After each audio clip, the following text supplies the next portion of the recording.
and your skin tingles. Visions rush past. A dragon's wing, a silver sword, and a flash of your face seen through the strange woman's eyes. My head. What is this? Squaw. You are no thrall. Vlaakith blesses me this day. Together, we might survive. Who am I? Your only chance of survival.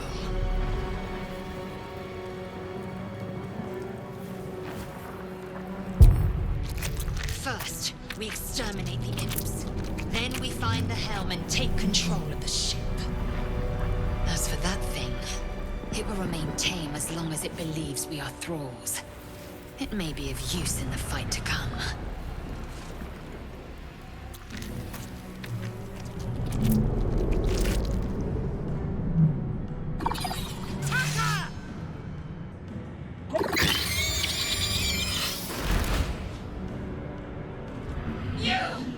Get me out of this damn thing!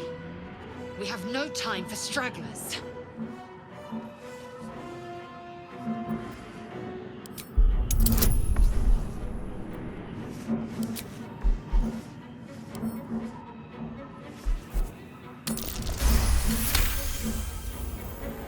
Warding runes.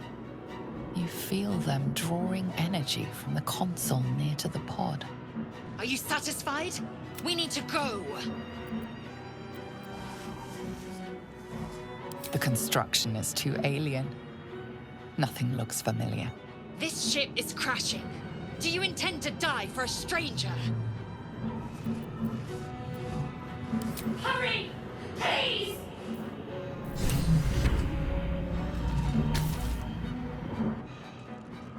The console appears dormant.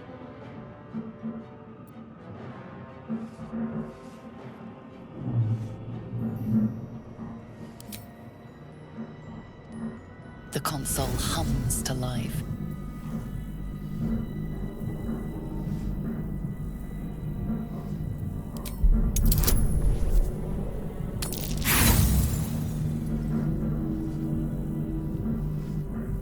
Nothing in the appearance of the device betrays its purpose.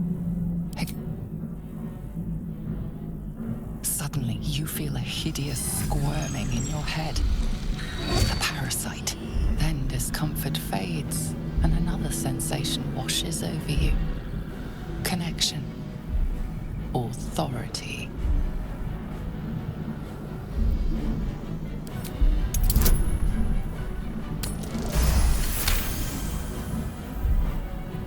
You feel the biomechanical brain of the console process your command and yield to it.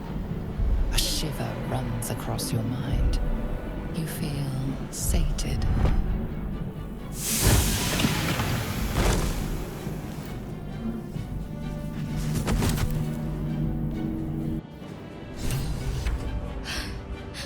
At last.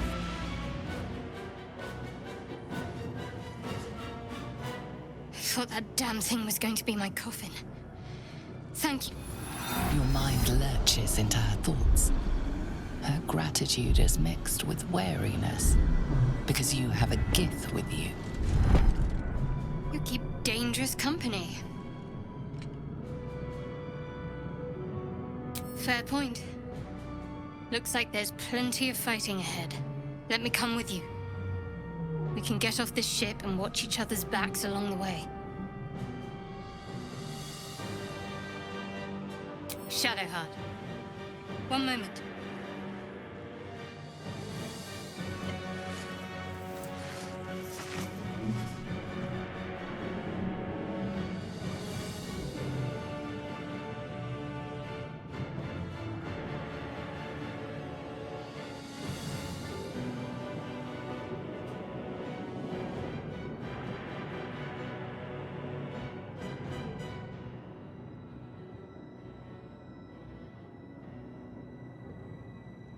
It's nothing. Trust me. Enough of this chatter. We need to get to the helm. Now. She's right. Lead on. As you place your hand on the pod, you hear something. A presence connected to the pod, commanding the person inside to change.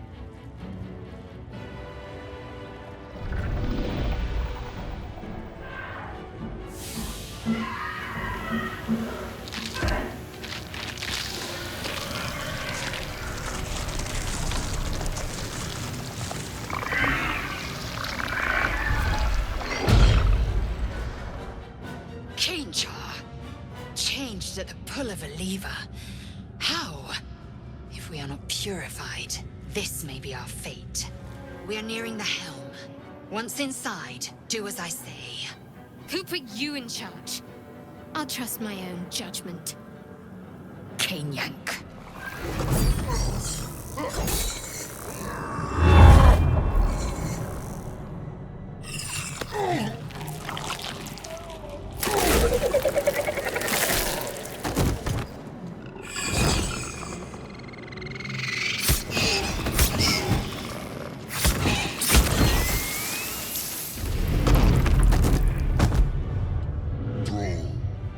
Connect the nerves of the transponder. We must escape.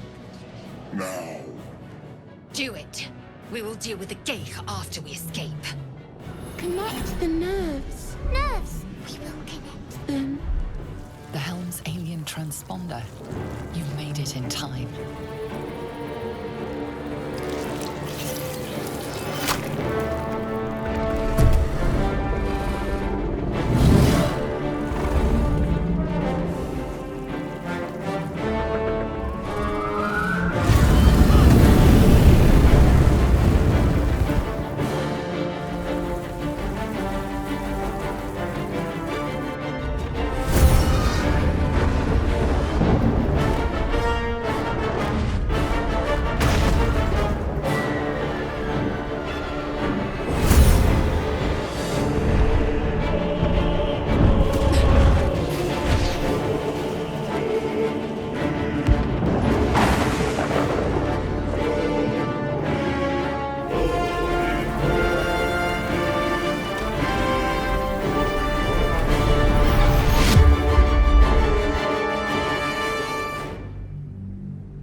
As you wake, the tadpole squirms in your skull.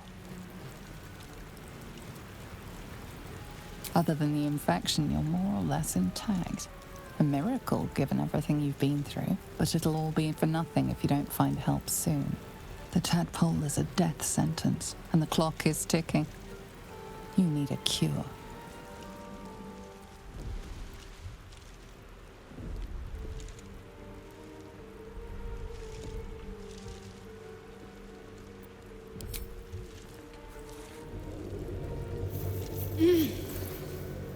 alive.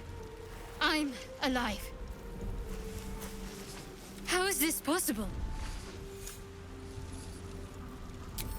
I remember the ship. I remember falling. Then nothing. First things first. We need supplies, shelter, and most of all, a healer. We might have escaped, but we still have these little monsters in our heads.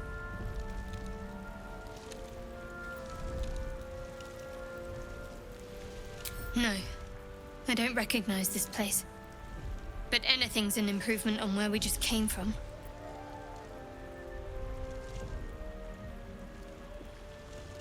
We need each other, and we both know what's at stake. Can't think of better company. One thing, just before we go. I wanted to thank you again for freeing me. It would have been all too easy for you to run right past my pod, but you didn't. I'll remember that. Lead the way. Hurry! I've got one of those brain things cornered. There, in the grass. You can kill it, can't you? Like you killed the others?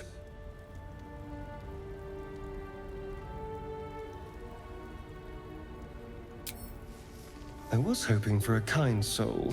Well, not to worry.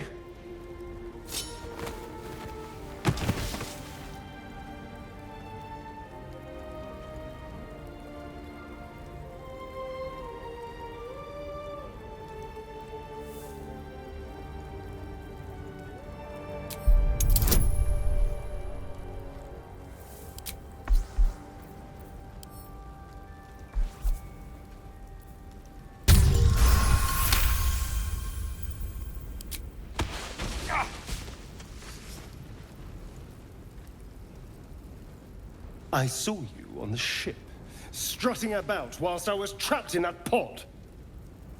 What did you and those tentacled freaks do to me?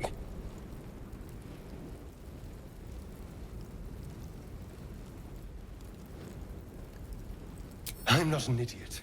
I saw... Ah! Your mind twists. You're looking out of unfamiliar eyes, prowling dark, busy streets. You try to hold the memory, but it fades to the worm. The light. The fear. What was that? What's going on?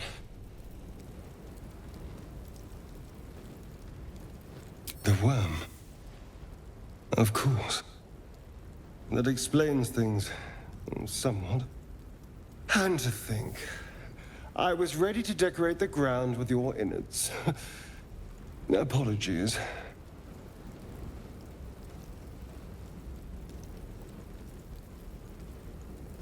Indeed we are.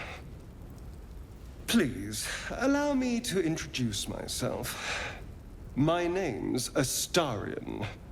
I was in Baldur's Gate when those beasts snatched me.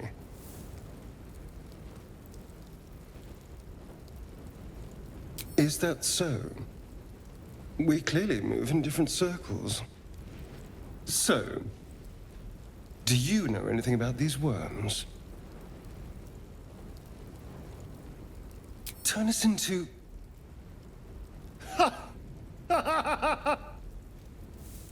Of course it'll turn me into a monster. What else did I expect? Although, it hasn't happened yet.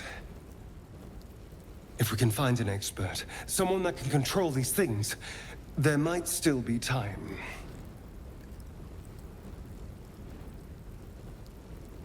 You know, I was ready to go this alone, but maybe sticking with the herd isn't such a bad idea. And you seem like a useful person to know. All right. I accept. Lead on. Approach the sigil on the stone. Magic glitters and swirls from it erratically, as if malfunctioning. It looks slightly dangerous.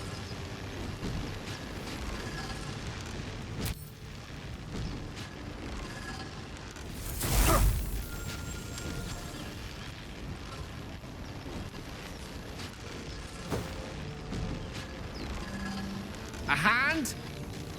Anyone?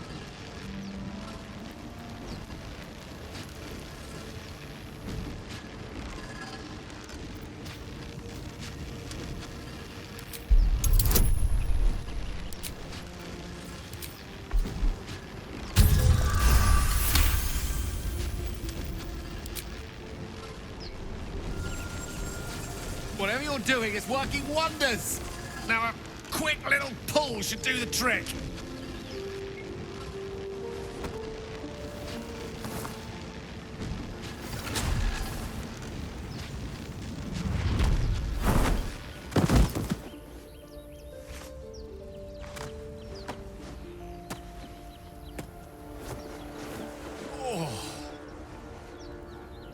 Hello. I'm Gale of Waterdeep. Apologies. I'm usually better at this. A bit shocked, but friend, it's a relief and a pleasure to make your acquaintance. Say, but I know you, don't I? In a manner of speaking. You were on the North Lloyd as well. And I can only assume you too were on the receiving end of a rather unwelcome insertion in the ocular region. No use sugarcoating it, is there?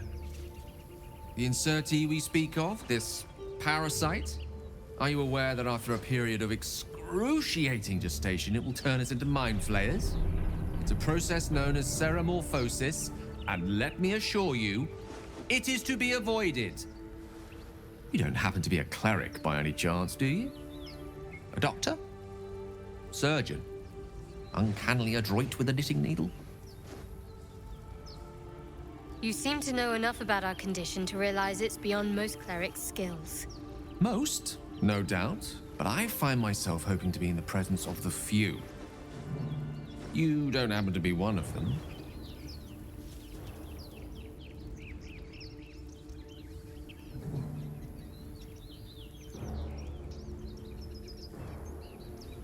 As we've established, few enough can. It's not exactly a common affliction. We're most certainly going to need a healer, and soon, too. How about we lend each other a helping hand once more and look for a healer together? Most excellent. A parasite shared is a parasite halved, or something to that effect. Oh, but before you think you're about to embark on a journey with most ill-mannered a man, thank you for pulling me out of that stone. It was an act of foresighted kindness, I assure you. For I have the feeling ample opportunities will present themselves for me to return the favor. Zoru was right. Yellow as a toad, twice as ugly. The thing's dangerous. Leave it for the goblins to kill. And if it escapes, how will you... Oh, a guest. Your skull pounds in response to the prisoner's white-hot stare. Her lips don't move, yet you hear her voice. Get rid of them.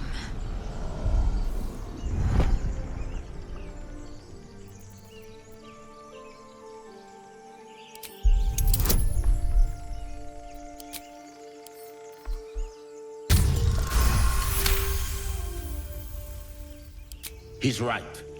No one's safe if that thing goes loose. Not even us. Damaze? Enough. Lower the trap. Ready your blade. You've but one chance. Join me or die.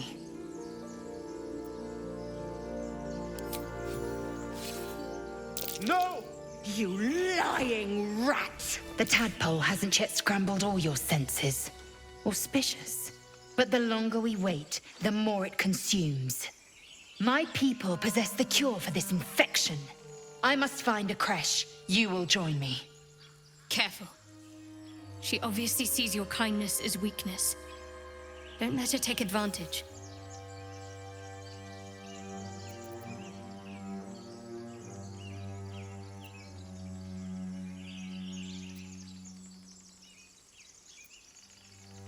It is many things. A hatchery, a training grounds, a shelter. Githyanki protocol is clear.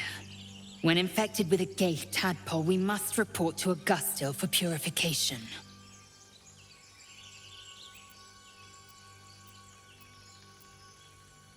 You are full up. Dismiss your weakest warrior. Very well, but heed my words. The Horned Ones mentioned a camp. One there, this Zoru, has seen Githyanki. A crash must be near. I must interrogate this Zoru. Our very lives depend on it. I will be at your camp. Do not keep me waiting. I am enjoying the latest addition to our little group. Lae'zel is delightful. In a very look at me twice and I'll dismember you kind of way, of course. Oh, what's to tell? I'm a magistrate back in the city. It's all rather tedious. A Githyanki joining our company. Not a collaboration I'd have anticipated, but a welcome one nonetheless.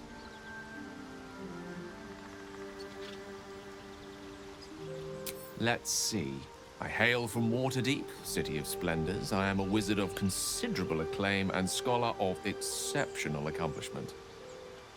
I have a cat, a library, and a weakness for a good glass of wine. And if the mood takes me, I'm known to try my hand at poetry. There.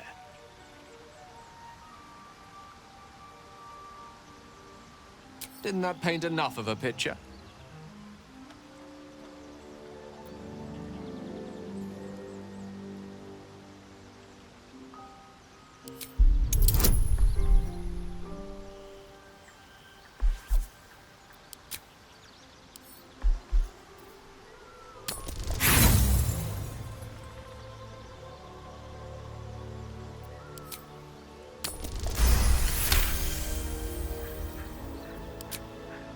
For a split second, you see a swirl of untamed magic.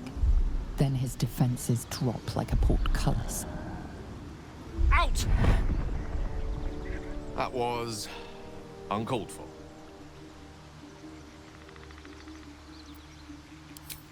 Not an eventuality I'm entirely unfamiliar with. Nevertheless, please don't try that again unless I invite you to. Chatter already, Tuskee.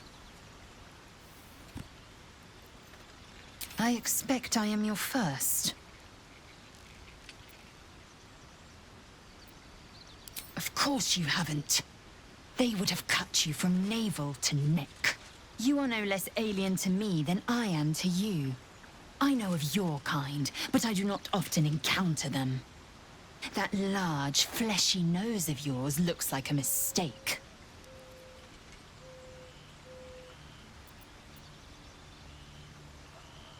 Better is an opinion, but mine is certainly more economical, disciplined, dignified.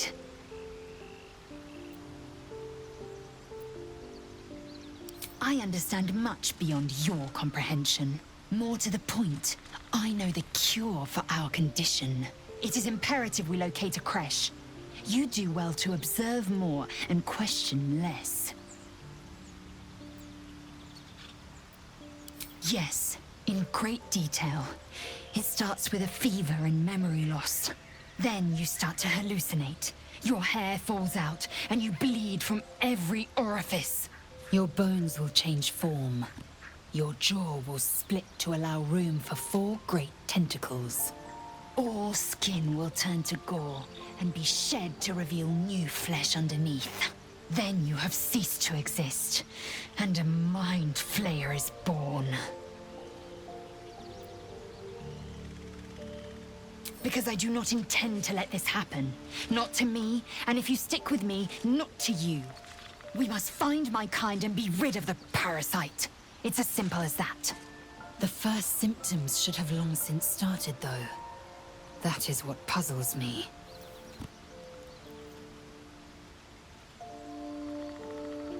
Yes, if you give it no further thought. But anomalies lead to surprises. Bad surprises. Besides, what hasn't happened may yet come to pass. It is done.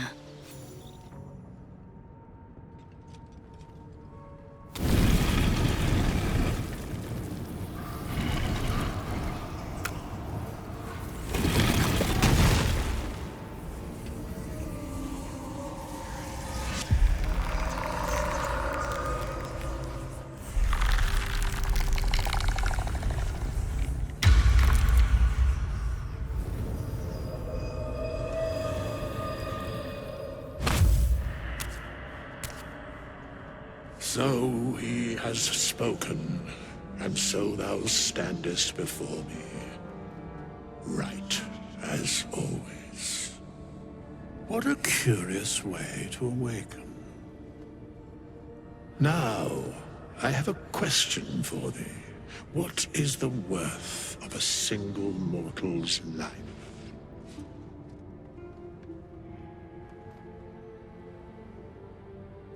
Curiosity. Nothing more. Wilt thou answer my question? So, I ask again, what is the worth of a single mortal life?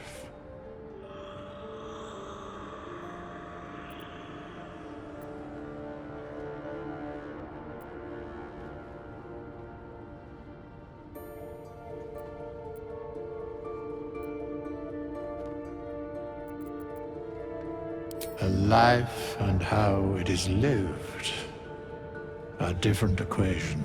Very well. I am satisfied. We have met, and I know thy face. We will see each other again at the proper time and place. Farewell. Open the bloody gate! Nobody gets in! Zevlor's orders! That pack of goblins will be on us any second! What's going on? Goblins are on our tail! Open the gate, Zevlor, now! You let goblins here? Where is the druid? Please! There's no time!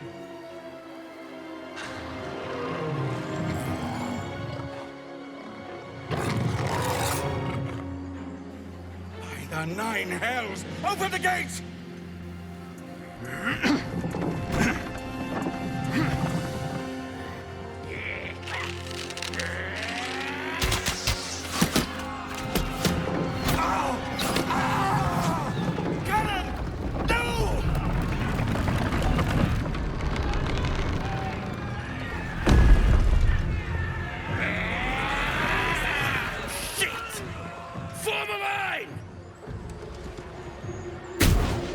Damnable roach!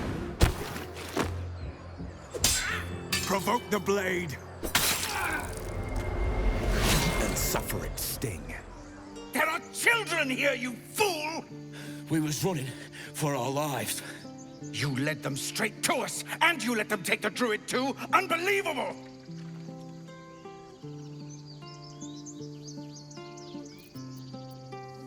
And who the hell are you again? Show some respect. This man saved your pathetic life. Well, I didn't ask for any goddamn help. Please, you were begging me to open the gate. Anything to save yourself, you coward! The human's eye twitches. He's about to blow.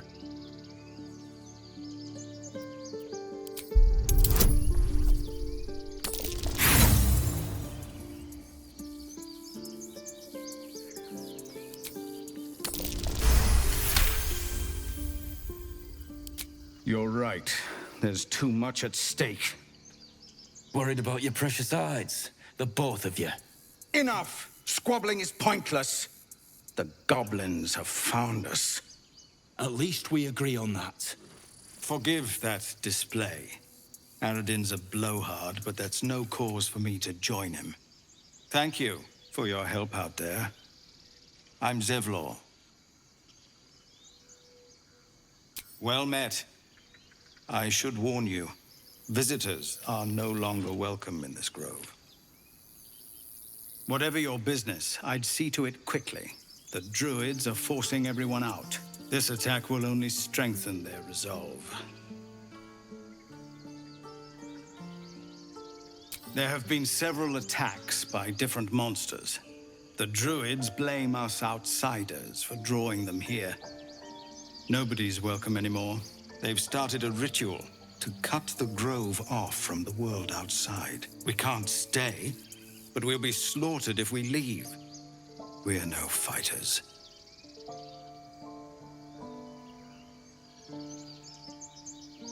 We're refugees from Elturel.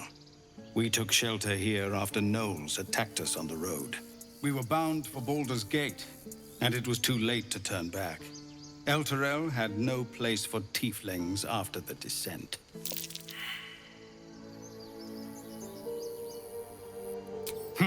A fair point. We can only hope the citizens of Baldur's Gate are more open-minded. But we can't get there with those beasts blocking our path. I've tried. Korga, their new first druid, won't even see me. You, though... I know it's not your business, but she owes you for saving this place. Perhaps you could persuade her. For more time to prepare, if nothing else. Really? We're messengers now. We'd owe you a great debt. If we're forced to leave now, we won't make it to the city. You'll find the druids at the heart of the grove. Please, make them see sense before more lives are lost. The last time a subordinate questioned my judgment, I ate tongue stew that very night. I warned you, didn't I? You ought to reconsider keeping her around before she causes real trouble.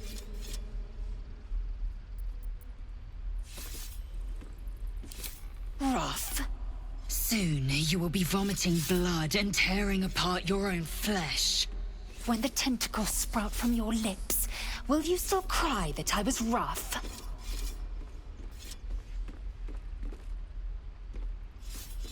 The tiefling was clear. If there are Githyanki west of here, that must be our objective. Purification cannot wait.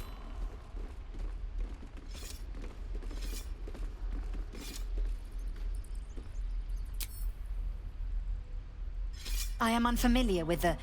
well, I shall not say culture. Custom, perhaps. You will educate me on matters of this... Fey run.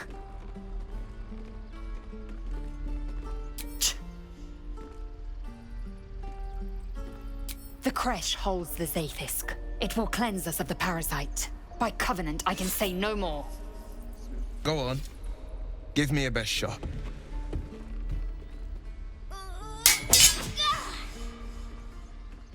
Not bad. Again.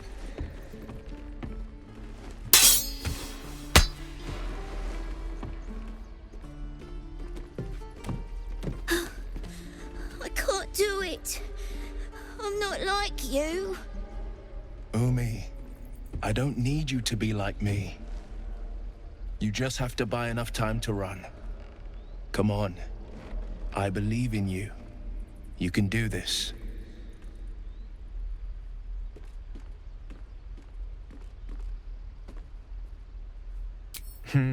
You're on the right path, Umi. Go on now. Practice what you've learned. Well met. The blade of frontiers at your... The man's smile bends downward, and his thoughts become yours.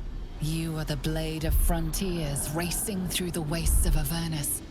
Just ahead, a diabolical figure, red skin, single curled horn, blazes with flame, bloodied great axe held. Hell's great fires. You were on the ship. Doomed to shed our skin and become a lithid, or so the stories go. But we haven't sprouted any tentacles. Not yet, anyway. Could just be good luck. I'm not so... Your minds collide once more. Will chases the fiend ignited with rancor. She is an infernal war devil. A threat to the living. Evil incarnate. Shit! You saw her. Advocatus Diaboli. Advocatus Diaboli. A devil's advocate. A champion in the blood war between diabolical forces and demons. Her name is Karlak, an archdevil soldier I swore on my good eye to kill. I tracked her through the hells to the Mind Flayer ship, but the damned Illithids infected me before I could end her. She's out there now, preying on the innocent. I don't kill her, she'll leave behind nothing but a trail of corpses. An excellent suggestion. but your party's full up. Still, when the time comes, call for the blade. I won't be long to answer. A splendid plan. We'll talk more there. The Blade of Frontiers at your calling.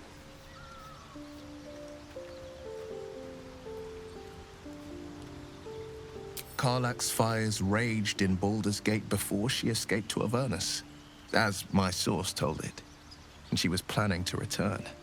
One of the archdevils Zariel's own, chaos incarnate, a devil with pure fire for a heart. I made my way to Avernus to stop her. She fled from my reach, even climbed aboard the Mind Flayer ship as it screeched through the hells. I followed in close pursuit. I can't bear to imagine the lives Karlach might be taking, the damage she might be doing. A powerful friend with a keen interest in privacy. I'm sworn to say no more. You are a warlock. You know about bound souls and frozen tongues. I can only leave the rest to your imagination. Suffice to say, I hunt monsters, devils included, and I will do what I can to quench the coast of their flames. My father once said, one does not pursue a champion's life. One merely answers its call. So it was for me. I was hunting near the Cloakwood when I heard it. A child crying out from a lone farmstead. I found him in the fields, flanked by goblins. His mother's corpse blared into the soil next to him. I don't remember much of the battle, but I remember drying the boy's tears after.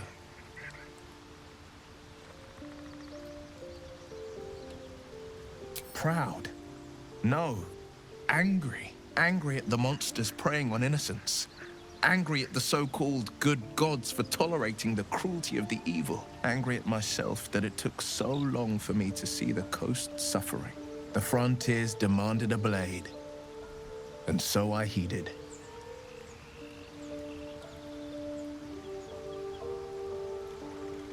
And it's nice to meet someone of your talents. Having a worm wriggling in my skull didn't instill much confidence in the days ahead. With you as my ally, the future looks a little less daunting.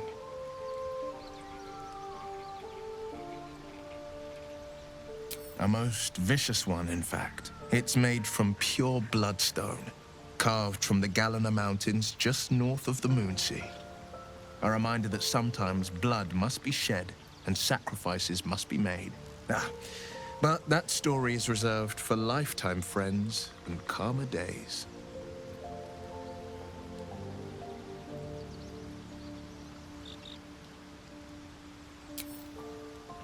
Tiny grooves spider across the ice surface.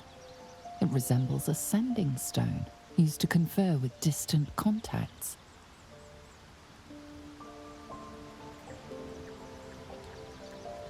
A sending stone? Nothing so special, I assure you. You watch and listen for signs of deceit, but sense nothing unusual.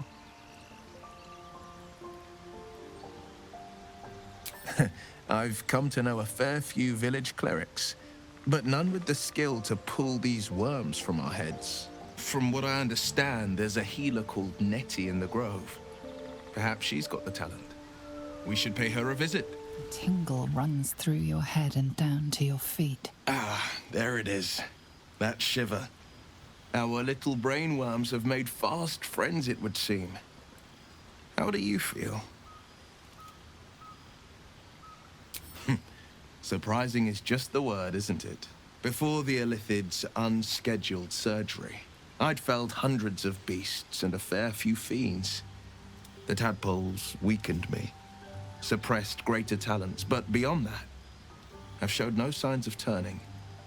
No nausea, no pain, not even a hot flash.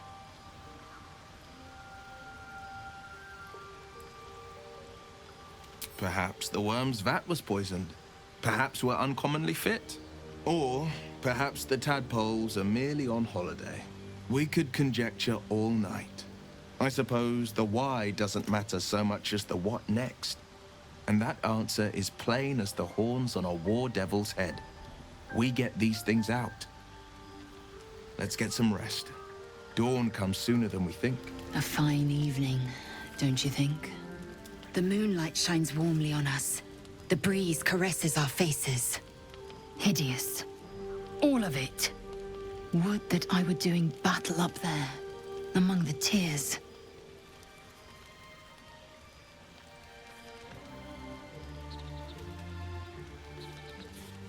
Look above. Watch the moon cross the sky. The tears follow behind it. Rocky bodies tumbling through the sea of night. One of them is my crash. Clear. Your curiosity is to be commended. Githyanki are hatched in creches all throughout realm space. Clear is one of many. It's there I first saw a Kithrak mount a red dragon. Where I slit my cousins' throats at the Vash's command. But enough of this.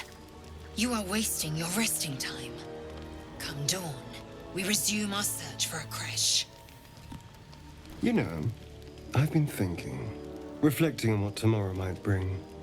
When we arrive at this Gith crash, will we find out how to bring the worm under control? Will this little adventure of ours be over?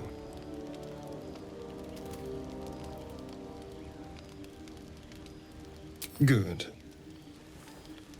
I don't want you to run off just yet.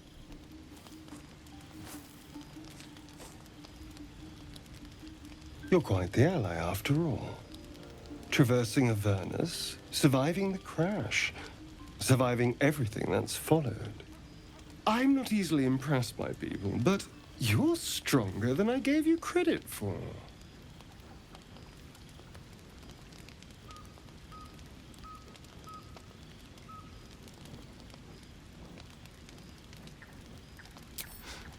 You have your charms, more than you think. The smile on his pretty lips is a touch too composed, a bit too perfect. He may not mean a word he says.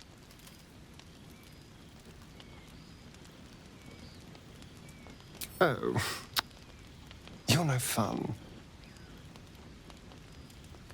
Sleep tight. I'll see you later. I'm sure. The leader of the pack comes to chat. What's on your mind? You must be pleased to have a clear path forward. I can't wait to get this thing out of my head. Head to Baldur's Gate. Someone's waiting for me. Let a girl have some secrets. Was there anything else? The same. These parasites are proving suspiciously benign. But suppose I turn. What would you do?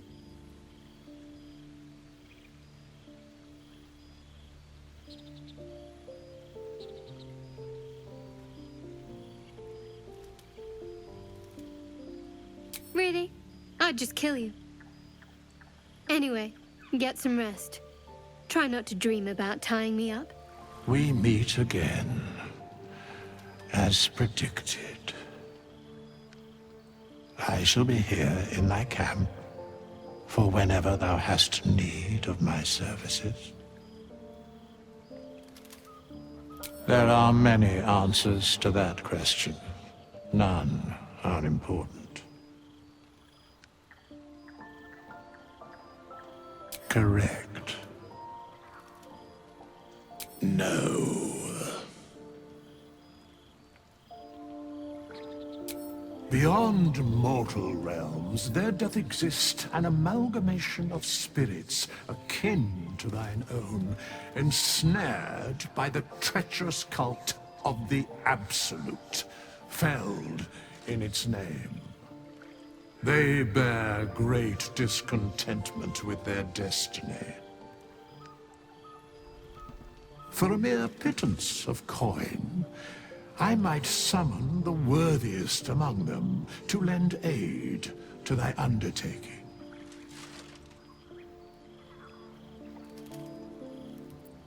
Most willingly, forsooth. Their passions doth run deep for what hath been wrought upon them.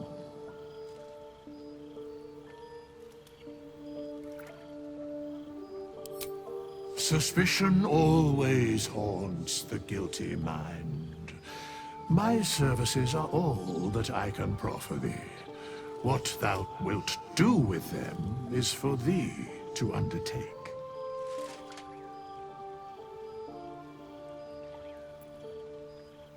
Should thou or any of thy compatriots perish, I will cleave soul to body once more. Because it is my calling, there is little else to explain. A matter of coin. Such is life. Outrage leading to a singular end.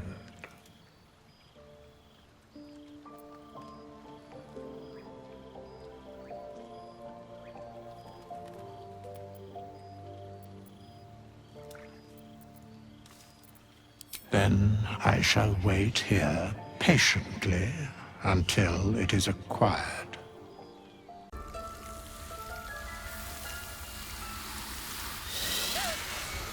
Please! I'm sorry. This is madness, Korga. She's just a... A what, Wrath? A thief? A poison? A threat? I will imprison the devil. And I will cast out every stranger. Girl, you mean parasite? She eats our food, drinks our water, then steals our most holy idol in thanks. Wrath, lock her up. She remains here until the rite is complete. And keep still, devil. Tila is restless. Come, Korga. We took back the idol. Surely... Do it.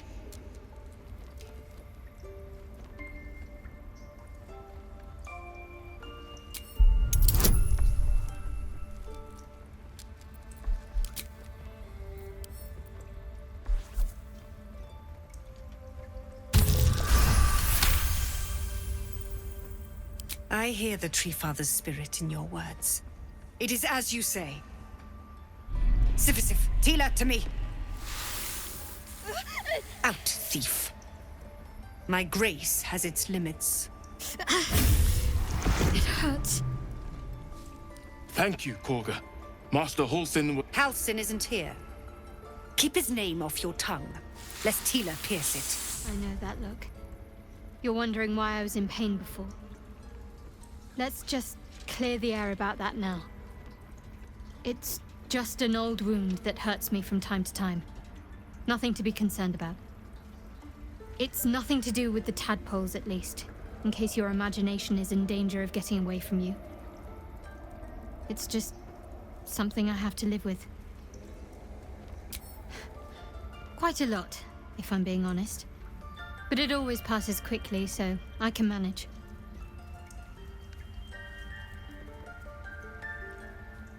Positive. You can trust me on that.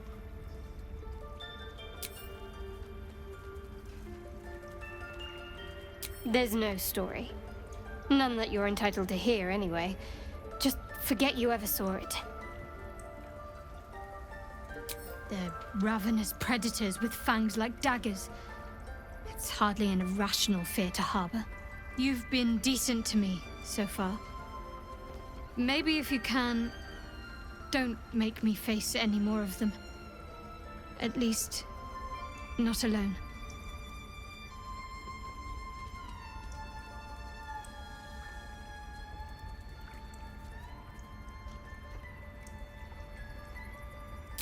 Thank you. I had a feeling you'd be understanding.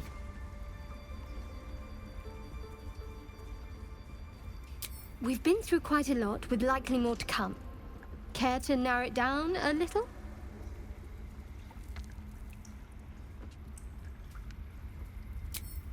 I suppose we'd go our separate ways. Not a slight on your company, of course.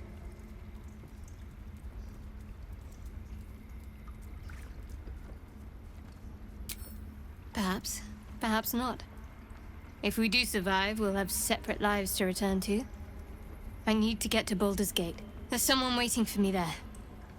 Someone I have to reach. As soon as possible. Let's just say it's a very personal, very private acquaintance.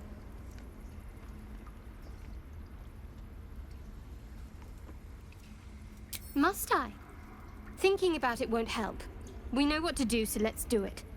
Find a way to rid ourselves of these things. Personally, I think finding this Halcyon is our best bet. I'm not too hopeful that a Gith crash will actually prove our salvation, but worth keeping in mind. You did well to speak up for the girl. That snake is fickle.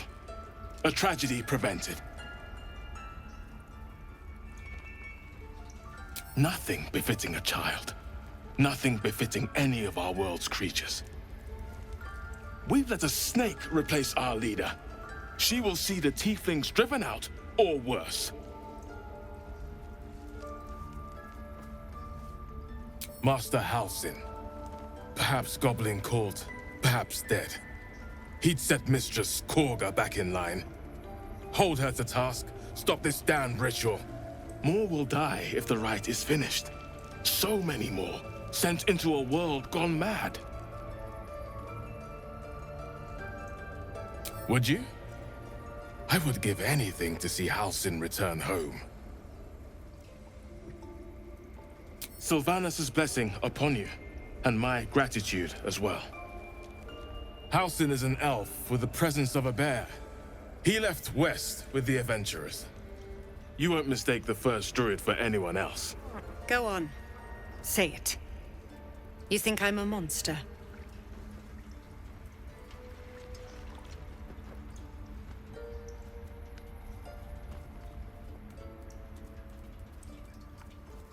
Yes, you would say so. I know your kind. You see only villains and victims. A viper bears her fangs defending her brood. I call her mother. You call her monster. No matter. I took back the idol of Sylvanus, and the rite is resumed.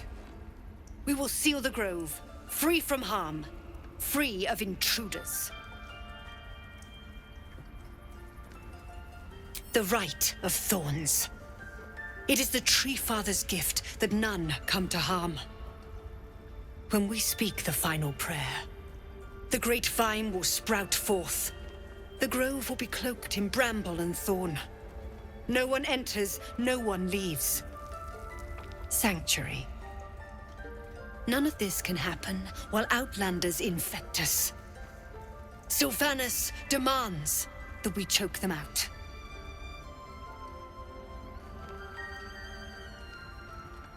And mine perish if he stays.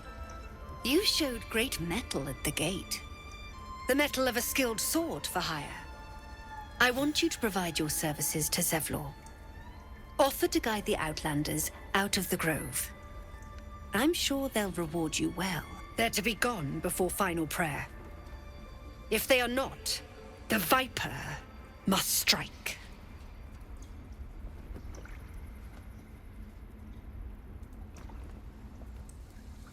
You will do more than speak. This tale ends but one way. With the Outlander rot cleansed, and the grove forever shrouded. I see you. Just give me a moment. A moment. This may be kept. There. It's up to her now. Life or death. Now, what was it you needed? You found her, but I still don't know what she can do for you. Why are you asking?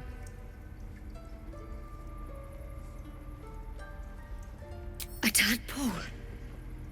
A mind flayer tadpole.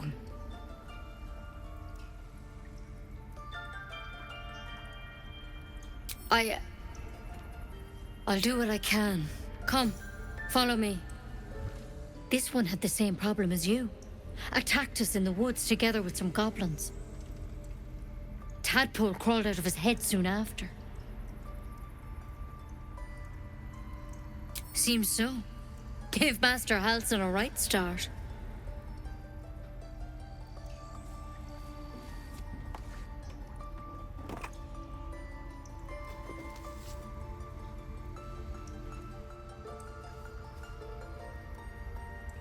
It's why he joined the adventurers on their expedition. To find out what was happening. A pity you got me instead of him. He understands these things. Studied them. Still, we have options. You don't have to be here for this. No, I'll stay. I'd rather know exactly what you're up to. All right. Let's see what we can do.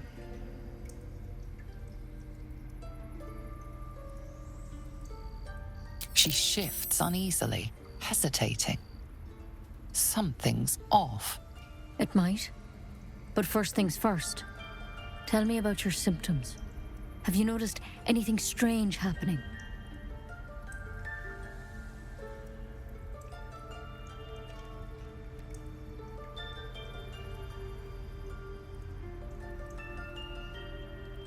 Victims can identify each other. Not that the others know they're victims, of course. How'd you pick up the parasite? Halsin was desperate to find where all this was happening. A mind flayer ship? But Master Halsin was sure.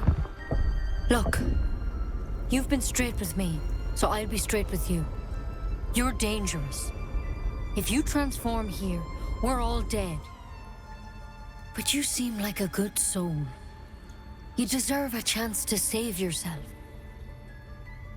This is a vial of wyvern poison. Swear to me, you'll swallow it if you feel any symptoms.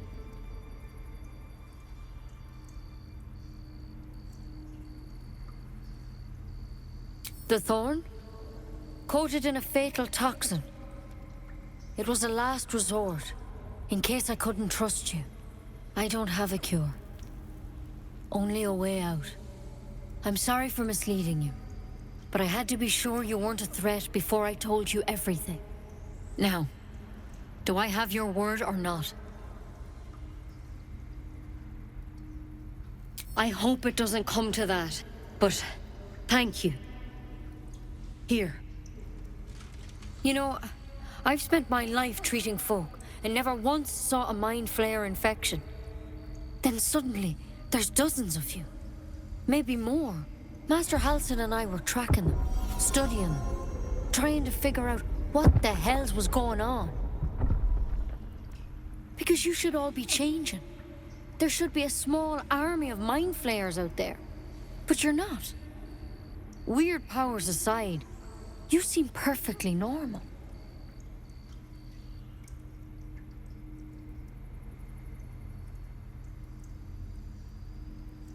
For one, that thing in your head is like nothing we've ever seen from mind flayers. It's one of their worms for sure. But this one gives you powers. Telepathic connections. And it doesn't turn you into one of them. Not yet, anyhow. Could be. But there's a lot we don't know. Infected, folks like you, have been converging on an old temple of Selûne. And I've no idea why. When Master Halsin heard the adventurers were heading that way, he saw a chance to get answers. Joined on the spot. Whatever he found there, he didn't make it back. The thing is, I've sent birds to find him, but the place is rotten with goblins. None of us can even get close. You, though, you're one of them. Technically speaking, I mean. They won't kill someone carrying their parasite. If you can find Halsin and get him out of there, we can discover what he learned. And perhaps he can save your life. How's that sound? Thank you. It would mean everything to the Grove. To me.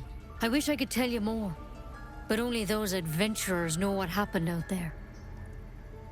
All I can say for sure is they all went to the old temple of Selûne. And Master Halsin didn't make it back. Good luck out there. And if things start to go bad, remember the vial. Remember your oath.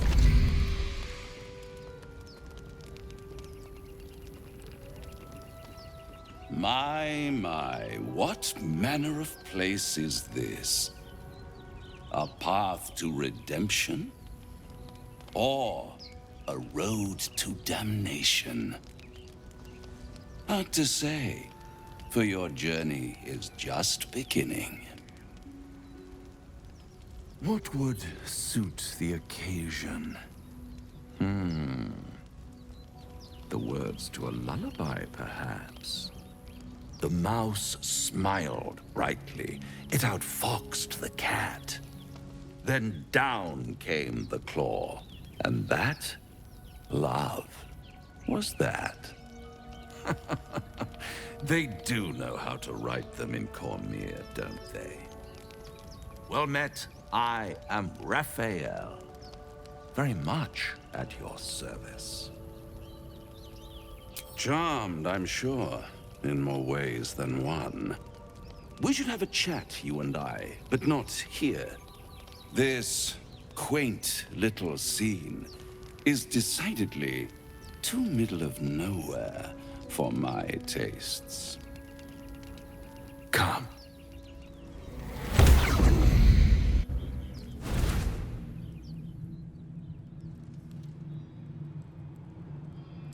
There, middle of somewhere. The House of Hope, where the tired come to rest and the famished come to feed lavishly. Go on, partake, enjoy your supper. After all, it might just be your last. Call it a ninth sense.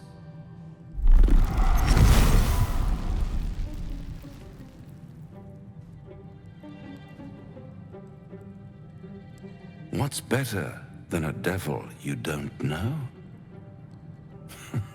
A devil you do. Am I a friend? Potentially. An adversary? Conceivably. But a savior? That's for certain. Come now, why play hard to get when you're in deep over your tadpoled head? One skull, two tenants, and no solution in sight.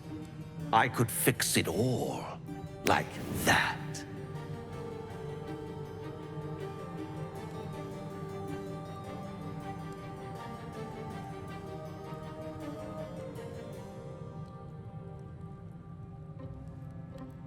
And what is madness but a denial of reality? Still, I've a feeling you'll change your mind before it's changed for you. Try to cure yourself, shop around, beg, borrow, and steal. Exhaust every possibility until none are left. And when hope has been whittled down to the very marrow of despair, that's when you'll come knocking on my door. Hope. Such a tease.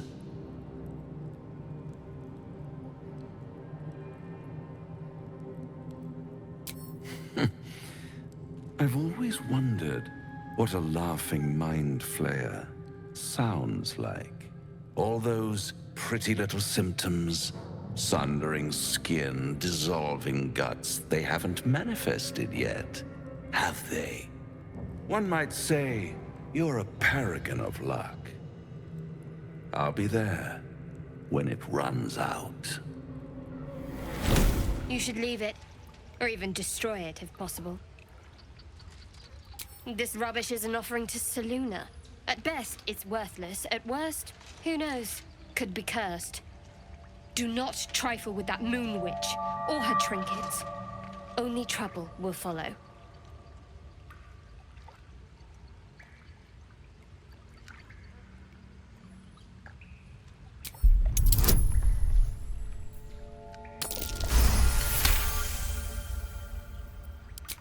should have stayed quiet. You want the truth? Fine. I worship Shah, Mistress of the Night, Seluna's twin and foe. Now that you have the truth, please don't make a big fuss about it. Heavens forbid. We're all entitled to our secrets.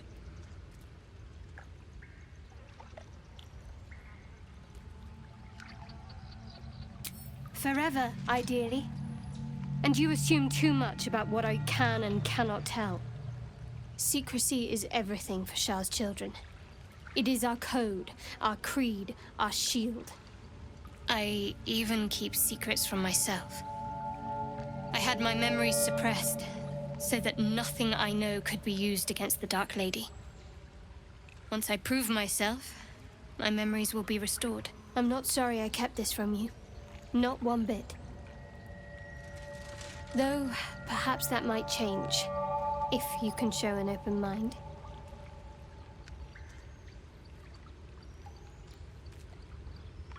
Talk to me later. We've got more pressing matters to see to right now.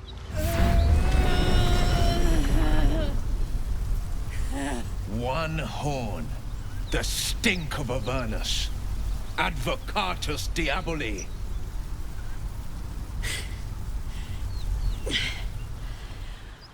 Well, I'll be God's damned.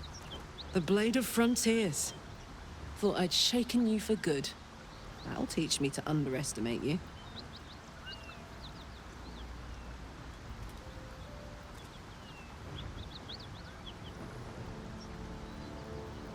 Bloody right. An honor to be chased by the Blade of Frontiers, but I... A great heat roars through you. Her heat, fiery as the hells. Then you're lost in visions of demonic armies as you tear through a landscape of fire and blood, the Blood War. You saw it from above as the Nautiloid passed through Avernus. This woman was on the front line. What was that? Evidence. Proof that you're a devil.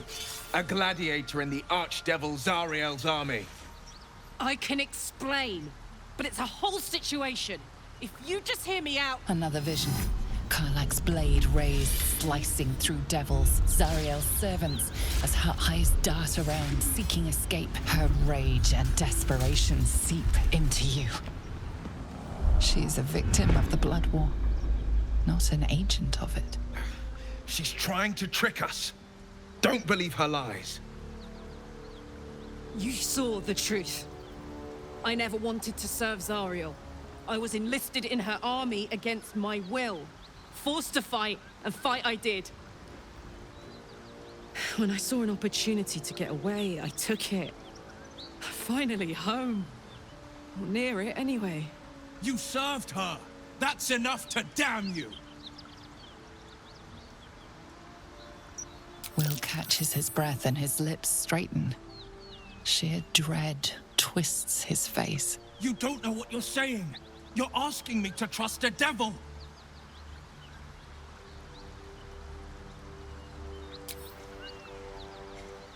Listen to sense now. I don't want this to end badly for either of us. You know monsters, right? Better than anyone. Look into my eyes. Can't you see I'm not what you think? Shit. You really are no devil, are you? I've been deceived.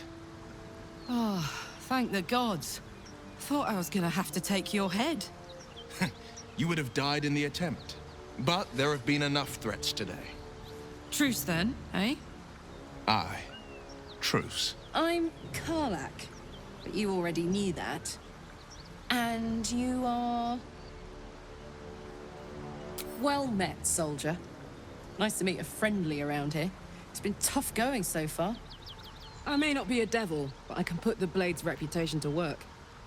How would you feel about helping me kill some evil bastards? Little background, if your moral compass needs something to point at. You already know I fought in the Blood War. I was good. Really good. Turns out, I've got a knack for killing demons. That made me a valuable asset. Zariel, the archdevil herself, made me as her personal attack dog. I played along until I could get the fuck out of there. But devils don't like to lose their assets. Zariel liked it so little. She sent a bunch of goons, so-called paladins of Tyr, to take me back. Problem is, I'm not going. Fuck yes! They cornered me outside the toll house just up the hill. Doubt they've gone far after the scorching I gave them. Then we can work on evicting this parasite and take Faerun by the short hairs. Sound good? I'd hug you if it wouldn't scorch your skin off. Hang on though. Looks like you've got enough backup at your side. Not sure there's room for me. I'll catch up with you when it's time to camp for now. But don't get to any of the fun stuff without me. Got it?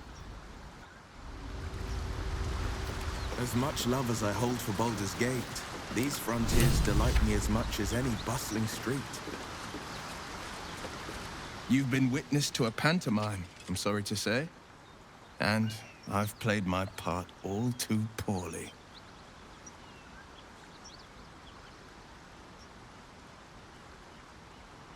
I can say only this.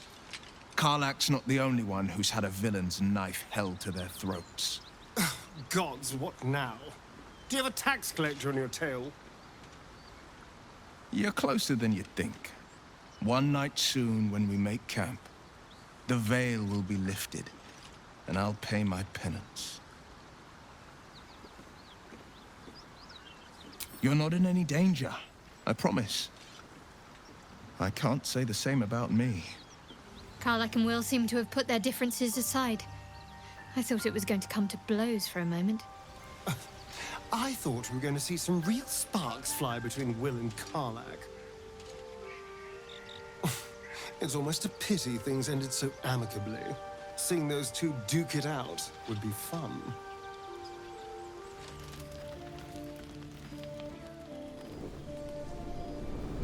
Hellsfire. She's coming.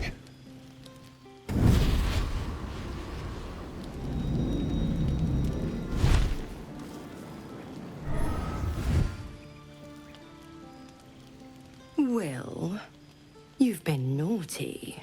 And you know what happens when you're naughty. Gods damn it. Anyone but her.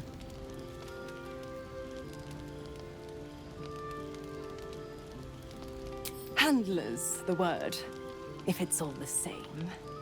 My pup here's been unruly.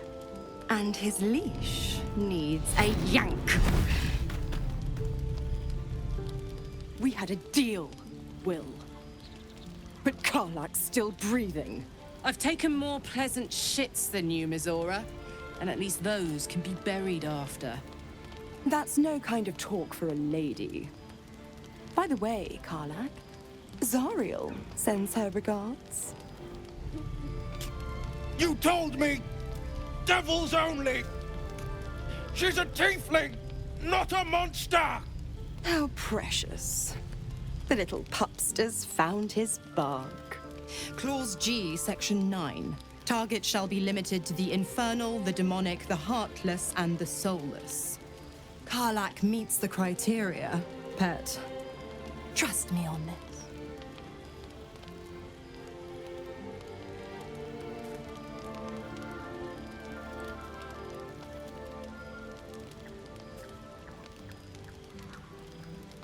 Don't you worry. That ship has long sailed the Styx. But a defiant pup must still pay his price. To wit.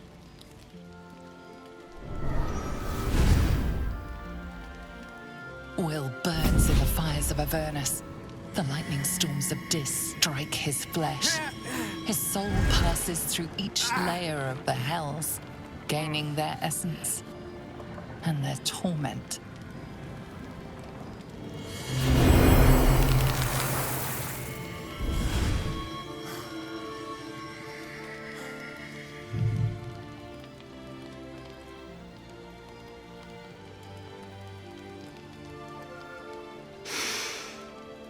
That's better. What the hells have you done? A promise broken, a price paid. You know the terms. Get used to the new form, pet. There's no going back. Some magic even I can't undo. Now, let's see how the frontiers fare without their precious blade. Karlach, keep an eye on him, would you? I'll be keeping mine on you. Oh, and Will, don't forget, our pact still stands. Ta-ta.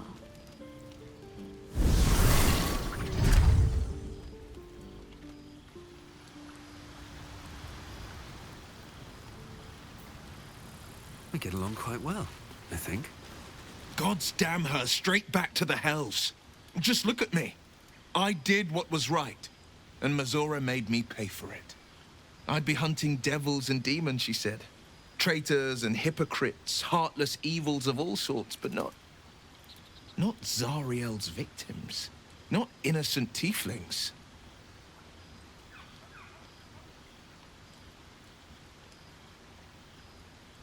I'd count my lucky stars for it, but I reckon luck is on holiday. I'm only alive because my patron still has use for me. It's Mazora who grants me the power to conjure armor and cast eldritch blasts. Before I was infected, I could even call hell beasts and summon festering clouds, but I promise you, every thrust of my blade and every flame I sparked was for the good of the coast.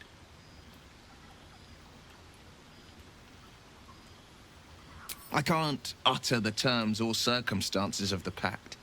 I can tell you most all else, but the pact, I'm forbidden, unless Mazora permits it. But I'll say this. The moment I pacted myself to Mazora, I have not regretted for a heartbeat. It was my proudest deed. It was worth the sacrifice. All I can give you on that is my solemn word. Well met. It's said that anyone who bathes in the river of blood emerges as one born anew. It's a lot like that, I imagine. I feel the weight of these horns on my head, curling upwards like a mammoth's tusks. I feel these ridges snaking down my neck, not to mention a few bumps and prongs in unmentionable places. But I haven't seen my reflection just yet. Be my mirror. What do you see?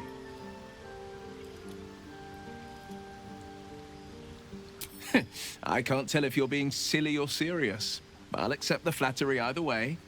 I suppose I'll grow used to the new me, horns and all. The people will see a curiosity, maybe even a beast hungry for their souls.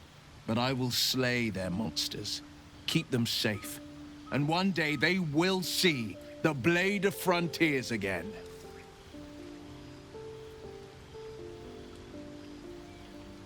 A possibility that's kept me awake countless nights. But I don't have a clue where to start, other than play her games and play by the rules. That's the only language devils listen to.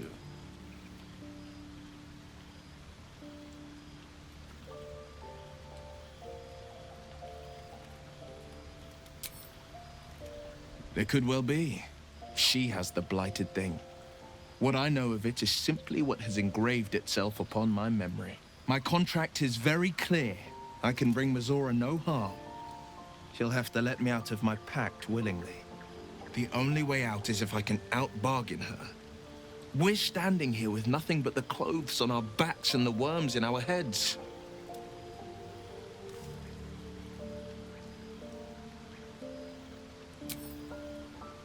We can. I'm sure of it. How glad I am that you see me as more than my patron's pet. I'll be honest, soldier. I'm reeling. Will hardly knows me, but he chose my life over his. Been a long time since someone stuck their neck out for me like that.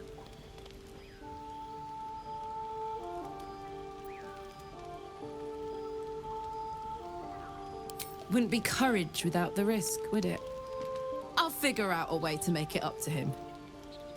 What are heroes like? Swords?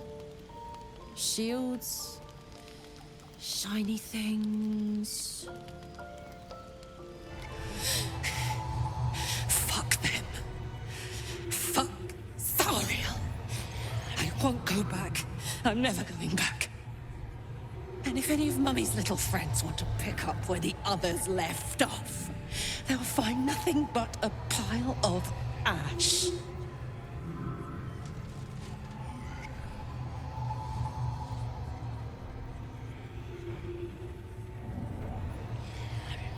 That's right, she won't.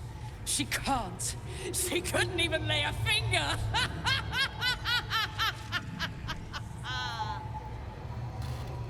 Whew.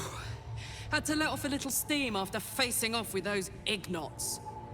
Granted, the fire's lasting a little longer than it should. How do I look?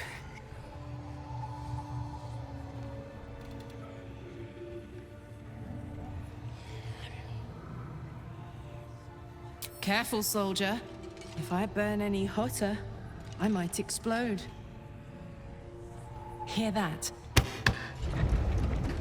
Infernal engine for a heart. Lets me burn as hot as the hells. Seems to be running in overdrive since I left Avernus. Won't be seeing my mechanic anytime soon, so I'll just make the most of the extra heat. Just don't get too close, till I've found a way to calm it down. High pain tolerance, and a dynamic duo of truly shitty bosses. But it's a bit early in the game to be getting into tragic backstories.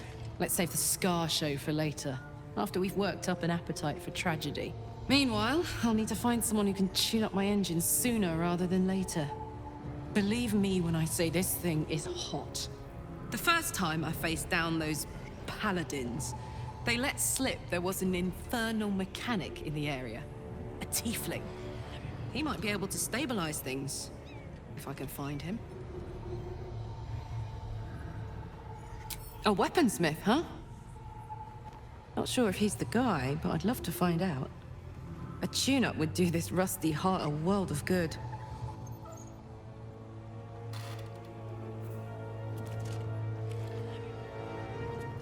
Why are we slowing down?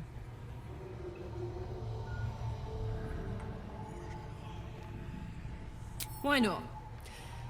Let me see if I can paint you a picture. The year, 10 Air. The place, sleepy little town called Baldur's Gate.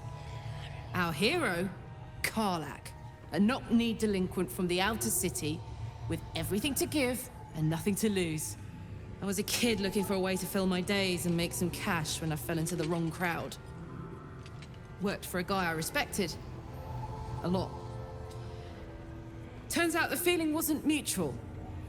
Through the jigs and the reels, he made a deal with Zariel behind my back. You know Zariel, right? Archdevil of Avernus. She put this thing in my chest and set me to work. Well, to war. I learned quick how to stay alive. And the engine served me when it came to killing devils. 10 years of that. The stories I could tell.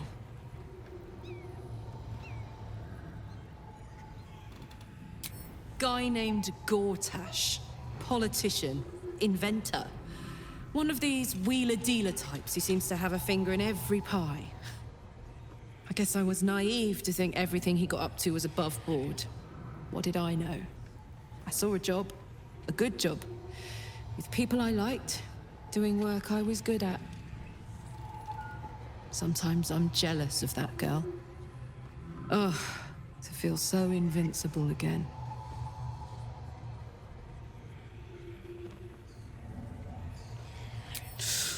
Depends on the type. Ice devils hate an inferno, but that's an easy one. Orthons love projectiles. What they don't love is getting their bombs lobbed right back in their faces. Demons, on the other hand, every demon is absolutely singular. You can't ever think you've got them typed out. Sharp instincts, sharp weapons, and a knack for improvisation. That's the only way to survive them. Anyway, what were we talking about?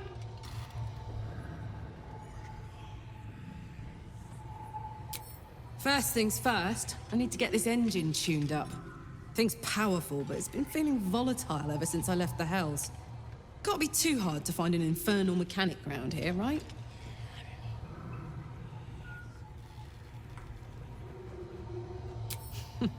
Funny you should ask. I was just thinking about what would have become of us without that Nautiloid. I mean, I know where I'd be. Trapped in Avernus still, with the Blade of Frontiers on my tail. But what about you? Oh, man. Lucky you. That's the dream. Maybe when this is all done, you can show me where you came from. My family home's long gone, but I'll show you my favorite chow hall in the city, if it's still standing.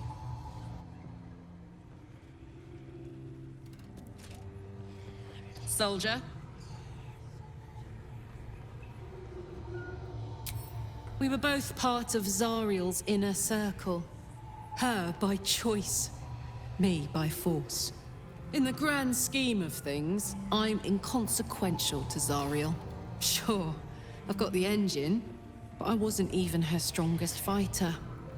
But she favored me like a child favors a captive pet. Mizora envied the attention, I suppose. I'm sure when Zariel gave her the order to hunt me down, Mizora was delighted.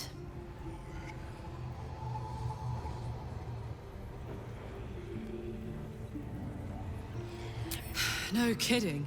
The fighting, the chaos, the betrayal. It had the makings of a good stage show, but I did not want to be one of the players. I don't know. You'd think she'd have more important things to do. Devils and their pride. Old Rusty? Sure. Gives me energy. Power. But you've seen it in action. Very hard to control. If I'm excited at all, angry, nervous, delighted, enticed, I burn hot. Hot enough to burn anyone who gets close.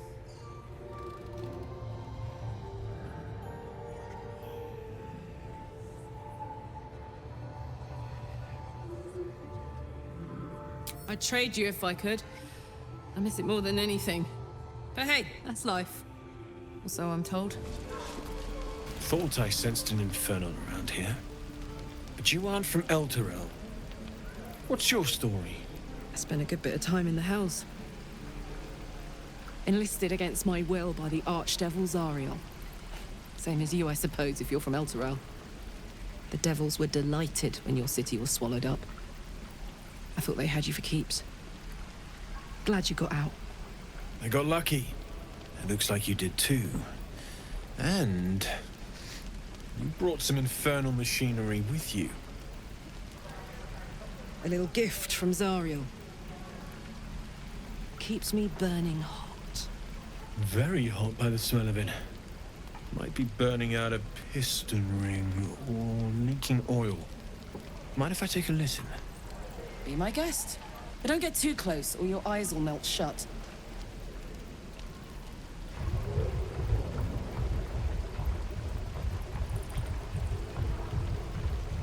Phew!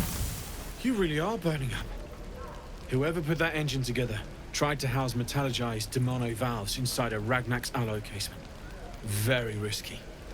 I might be able to help. I'd need infernal iron. And a prayer that my hammer will survive the work. That thing isn't meant to operate outside of Avernus. I'm not sure how much longer it'll keep running the way it's going.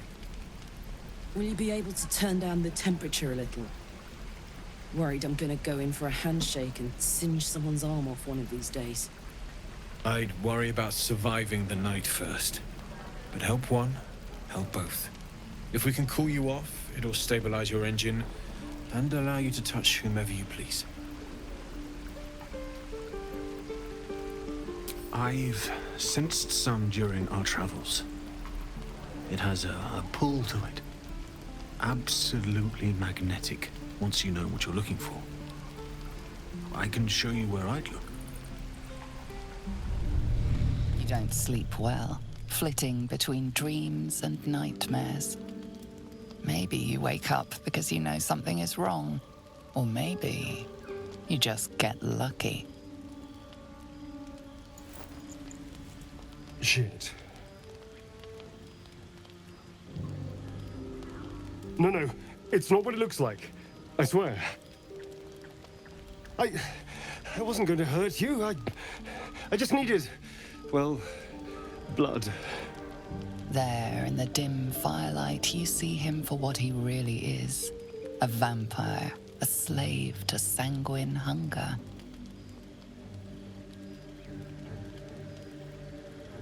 I've never killed anyone. Well, not for food. I feed on animals, boars, deer, kobolds, whatever I can get. But it's not enough. Not if I have to fight. I feel so weak. If I just had a little blood, I could think clearer, fight better. Please.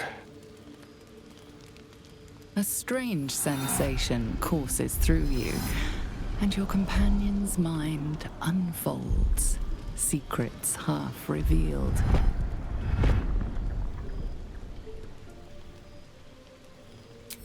At best, I was sure you'd say no.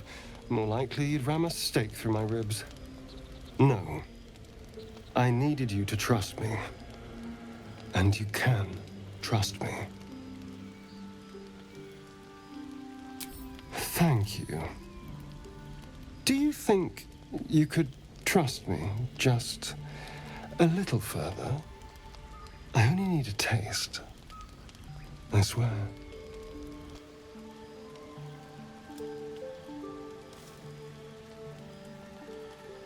Really? Of course. Not one drop more. Let's make ourselves comfortable, shall we?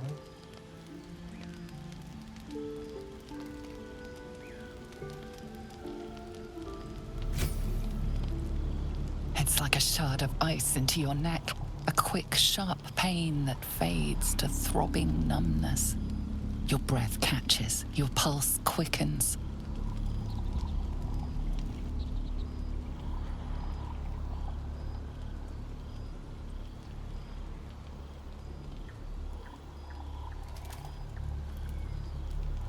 You lean into him, losing yourself.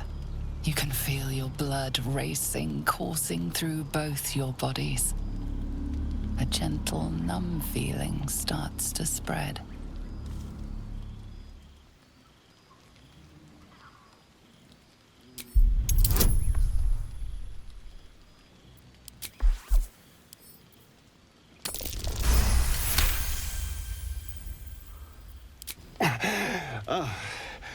Of course.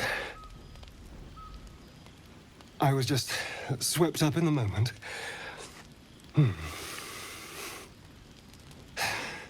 But it worked. I feel good. Strong. Happy.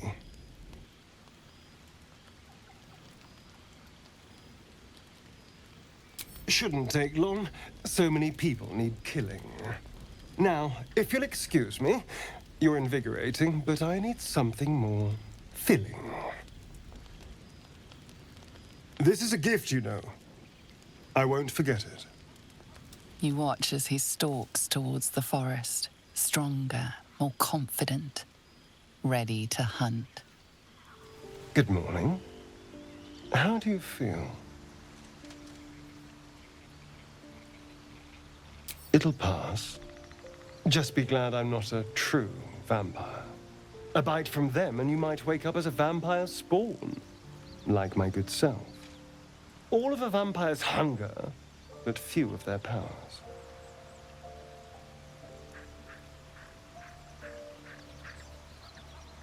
Oh no, I should be cinders in this light. I hadn't seen the sun for 200 years before we crashed here. Someone, or something, wants me alive. They've changed the rules. Standing in the sun, wading through a river, wandering into homes without an invitation. They're all perfectly mundane activities now. As for my other quirks, well, we can figure those out in time. That's my theory, but who knows? I'm just glad you're being sensible about these revelations. I was worried people might turn up with torches and pitchforks. although there's still time. Vamps don't scare me, as long as they keep their teeth to themselves. No sense judging someone for who they are. Except devils, obviously. Fine. As long as he keeps his fangs off our necks.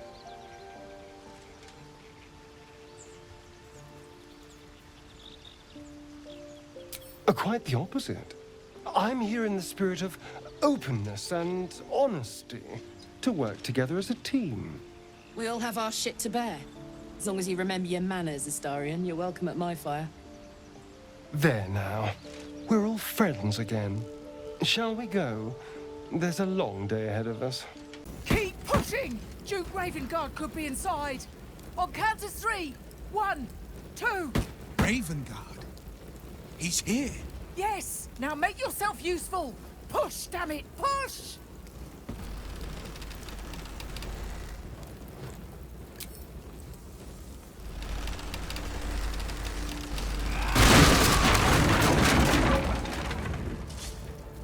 Inside! Hurry! We don't have much time! Councillor Floric, are you all right?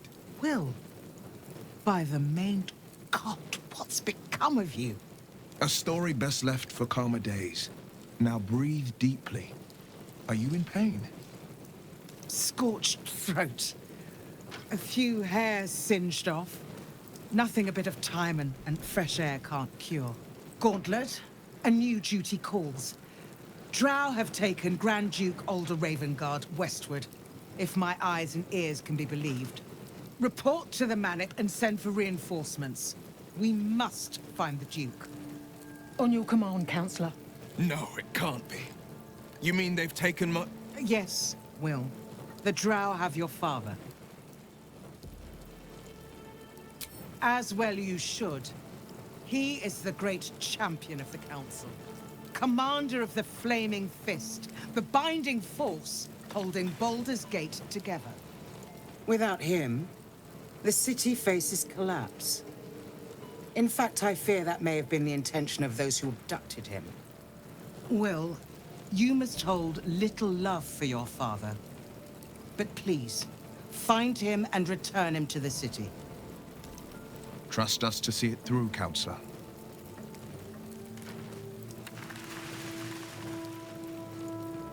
Isn't it clear? You travel with the Blade of Frontiers. Who might I trust if not a legend? Who might rise to the moment, if not Ravengard's own son?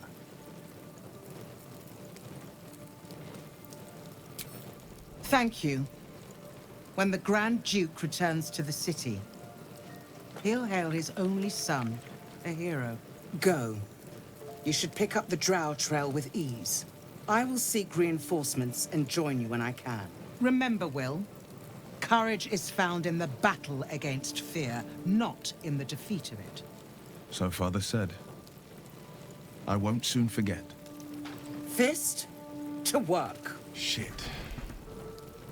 You can put distance between you and yesterday, but you'll never leave it fully behind. Father's words. Hard to argue with them. Floric spoke true. I'm a Grand Duke's son. Well, he's not just any Grand Duke. He's Alder Ravengard, the most influential Duke in the city.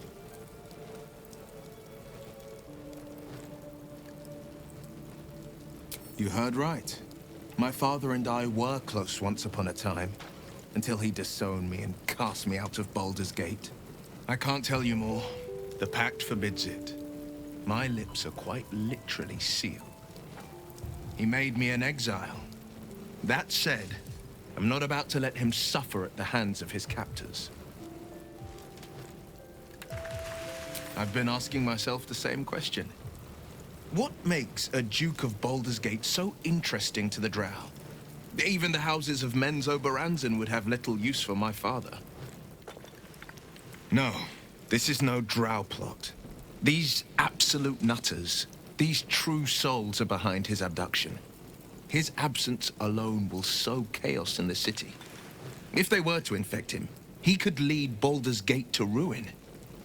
All the more reason to find him.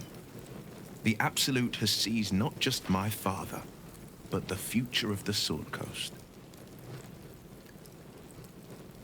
I know, and you're right. My story is one of two men. The Blade of Frontiers, a man hunting the fiends who prey on the weak and claw at the coast. And Will Ravengard, the memory of a memory, a man who belongs to the past. I wanted you to know the Blade, not the shadow he left behind.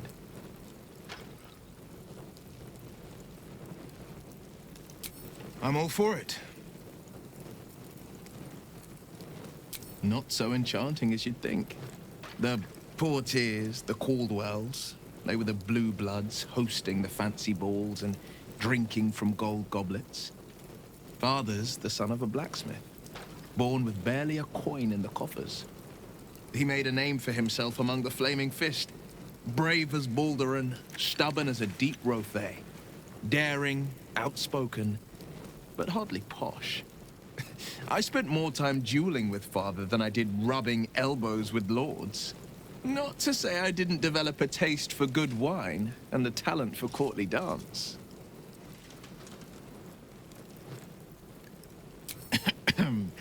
It's been a badger's age since I've twinkled my toes. A drunk ogre could put on a better show.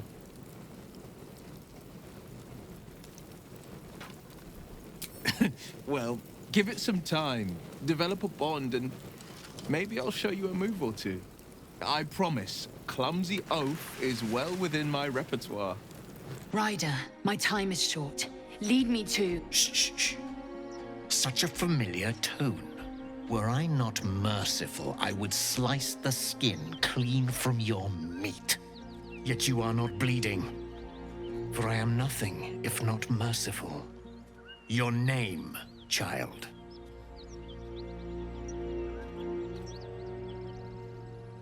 Lae'zel. Lae'zel. Proud. Regal, even. You will call me Gestil Kithrak. Voss, Knight Supreme. The Queen's silver, the Queen's sword. I am who you say. A Geich vessel has fallen from the sky, Lae'zel. Thieves aboard have taken a weapon most precious. It is polyhedric in shape and inscribed with the sacred runes of our people. You suddenly feel a strange anxiety take hold. Not your own, but that of the artifact you carry. Somehow, it's afraid you attune your mind to it. The artifact does not want to part from you. It does not want to fall into the Gith Raiders' hands. Take word to your creche. You are to join our search. Speak up, child. Affirm your mandate.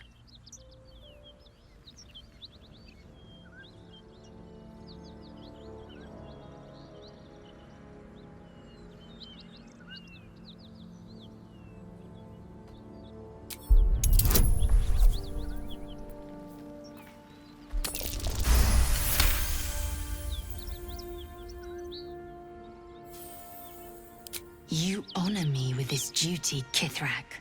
I shall alert my caretaker with haste. The Kithrak nods, content with Lae'zel's answer. You serve your queen well, child. Take your slaves and hunt those who escaped the Geich ship. They must carry the weapon. I fly now to Vlaakith, our undying queen. She will see your faith rewarded in this plane and ours. To Danos! To the sky!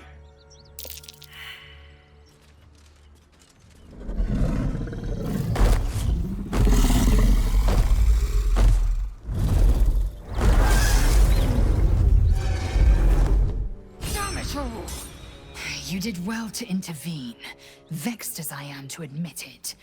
The Gestil Kithrak would have flayed our skin and left our carcasses to burn in the sun. All for the sake of the artifact that we carry. The creche is near, this much we know. We follow the path forward and into the valley. No one, not even the ignoble Gestil Kithrak, will keep me from my purification.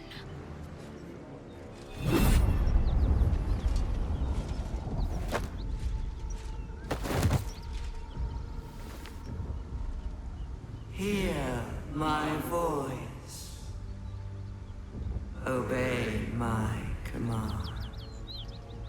voice is irresistible. You recognize the overwhelming authority that you've used on others, only infinitely stronger. Your vision clouds, leaving you in a dark, featureless shadowscape. Nothingness in every direction. Then there are 3 figures before you. An armored male elf exuding power and command. A handsome younger man with a quick, easy smile. And a pale young woman with even paler eyes. These are my chosen. They speak for me. Aid their search for the weapon, and you will be worthy to stand beside them in my presence. The visions fade and the voice falters as a strange energy swells around you. The many-sided artifact. Somehow you understand it's repelling the presence. My power grows. My forces gather. The reckoning draws near. The voice is quelled. The artifact's doing.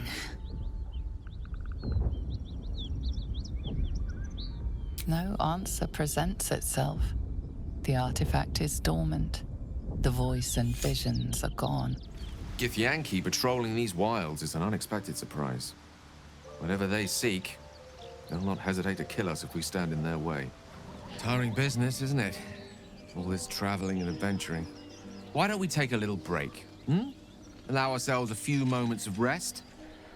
Gives me a chance to talk to you about something, well, rather important. We've been on the road together for a while now, haven't we? Survived some perils, overcame some obstacles.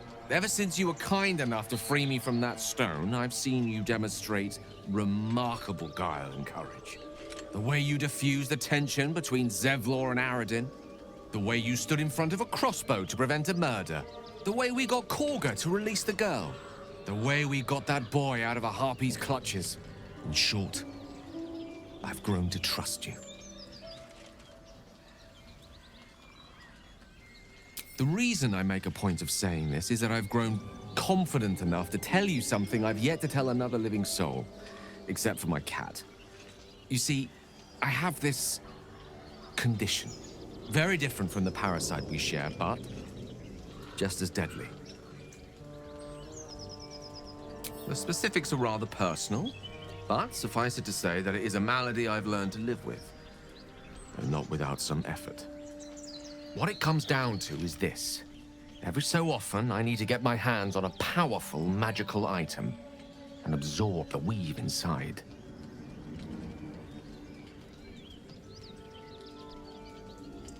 I can say no more on the matter. Not now, anyway. Just trust me when I say it's all of vital importance. It's been days since I last consumed an artifact, since before we were abducted. It's only a matter of time before my craving returns. That is why I turn to you. I need you to help me find magic items to consume. It is vital. Dare I say it? Critical. We've already done the finding. In fact, you have one in your possession. You know for yourself how hard won such an item was, and it will be no easier when even more are required to assuage my hunger.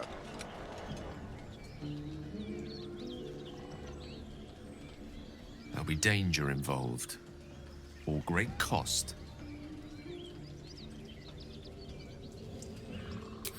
Splendid. Bit of boldness will serve us well. I'm sure we won't have to look very far to find what I need. Faerun overflows with magic-infused treasure. As do our packs, as a matter of fact. We've such an item already in our possession. Primed for the moment the need arises. I hope I can count on you.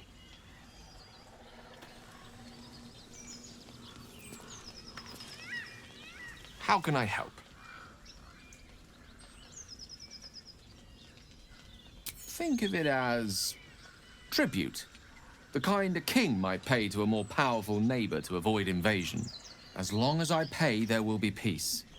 But should I ever stop, along comes a war. I can assure you, the battlefield would extend well beyond the borders of my body alone.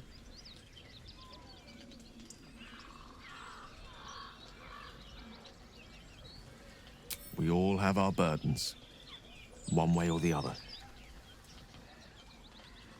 Your enterprising approach to my problem is most encouraging. But it is a delicate process to keep my condition stable. I do not yet need to consume an item, but keep it close by. It will not be too much longer. Ah, glad you've a moment for me. My, predicament has become rather urgent. I need a magical artifact to consume. Right now. We've already found enough magic to soothe its disquiet. If you'll just give me what I need.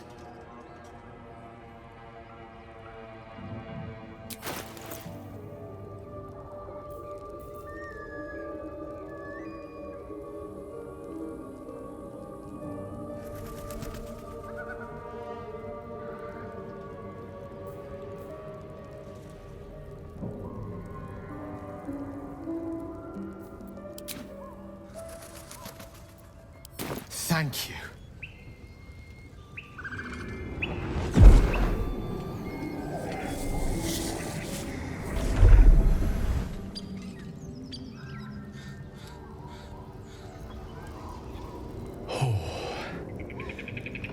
That hit the spot. I can feel it work. The magic, it's like a lullaby that sings to sleep the demon inside. A metaphorical demon, I haste to point out, but no less dangerous. And no less bound to wake up again to continue its ravages. Such is the nature of all monsters.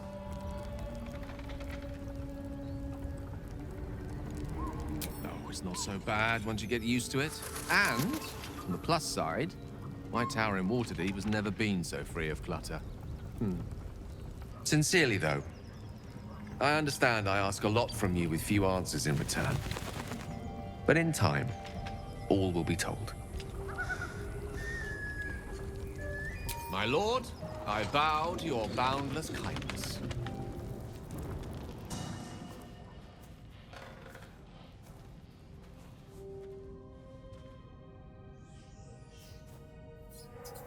The air is heavy.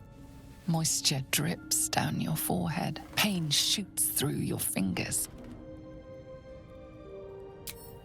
Your hands shake as they reach upward.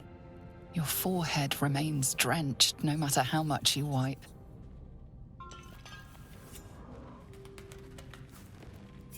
Chukil Gate Vlakith Mazathok! Can you feel it crawling through you? Tendrils squirming in your chest, gripping your heart, piercing your belly. Your bones popping, your flesh swelling. I can. I see it in you. I feel it in me. We are lost. I will be quick with my blade. First you, then the others, then myself. Your minds intertwine. You sense a touch of uncertainty, a touch of disgust.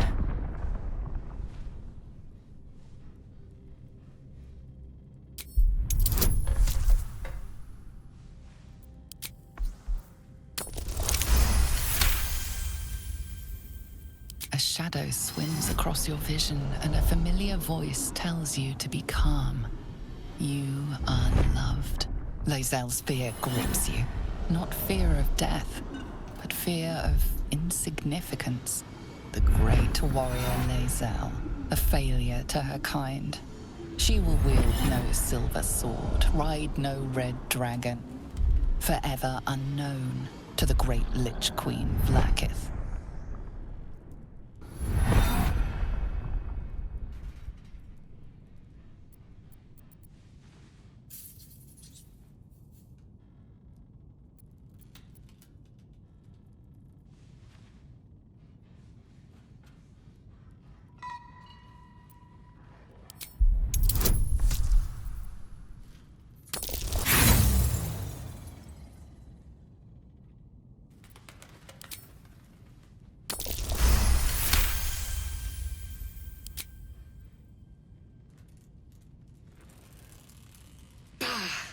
I cannot trust my own mind.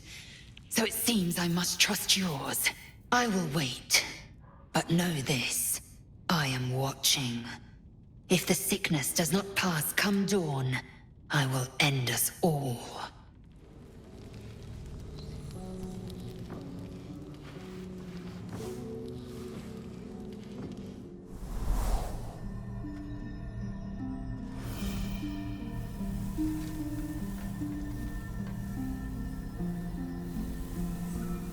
I came just in time.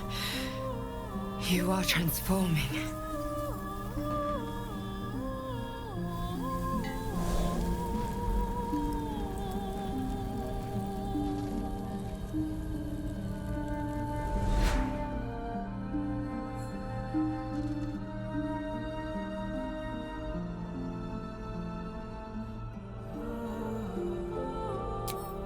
Yes, you have.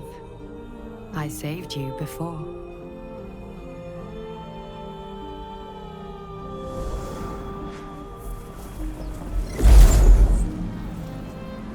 And I'm here to save you again. Don't worry. You will not become a Mind Flayer. Not while I'm around. I'll protect you.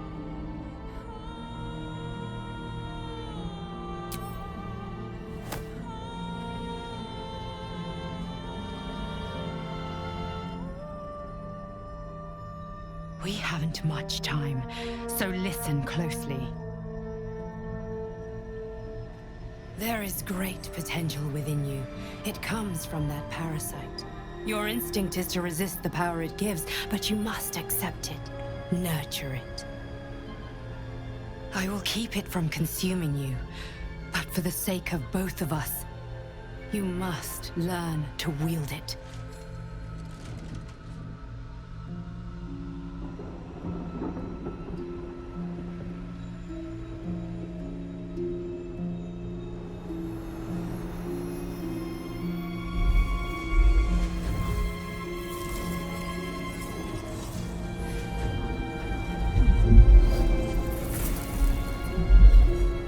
Fight for the fate of Faerun. A fight we are losing. For now. You can change that, but only if you embrace your potential.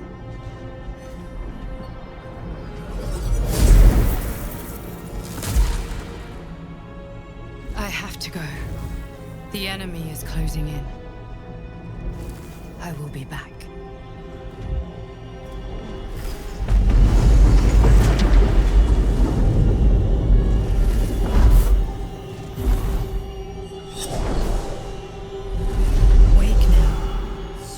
Dreams of late. Vivid ones. Damn. I was hoping my imagination had gotten the better of me. But this must be something more. This dream companion wanted me to use the tadpole. Use its power. Whoever it was claimed to be an ally, but I don't know. It seems like we can't escape this mess. In the waking world or otherwise. I know. I felt it. Yes. No. I don't know. The artifact seems to have powers, and a will of its own. It protects us. I don't know how or why, but I'm glad. I felt it go from me to you. You need its help, just as it needs us. It's still just a box, after all. Might not be possible. It's stubborn that way, prone to lashing out. Keep it for now. We can all help to protect it.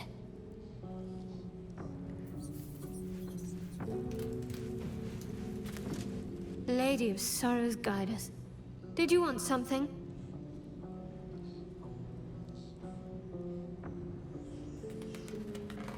I think I know what you mean. There's an undeniable rapport, and yet we haven't made time for each other. time alone. Easily remedied, if you like. I know a place. Not just yet. Let's choose our moment. Some quiet night, when the others are asleep and there's no distractions, I'll come for you. It seems to be the perfect night to spend a little time together. Just you and I. Assuming you haven't changed your mind, of course.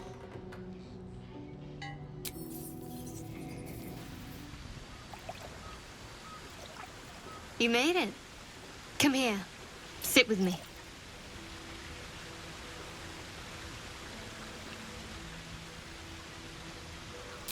So eager. I'm surprised it took you this long. Well, to begin, I think a toast is in order. Any suggestions? Bold. What does us entail? I suppose I'll find out. To us. Now tell me something about yourself. And no tadpoles, dragons, marauding goblins, or anything like that. Something about you.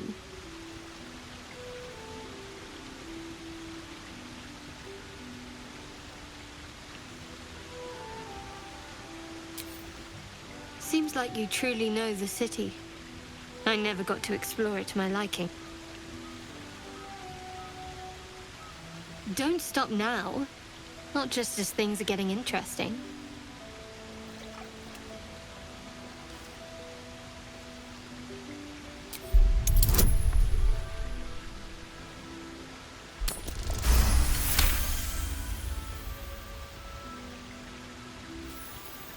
Don't laugh, but I'm not quite sure I have anything to share. When you worship Shard, secrecy is everything. We'll sacrifice our own memories when ordered to. A lot of the little things, they're lost to me right now.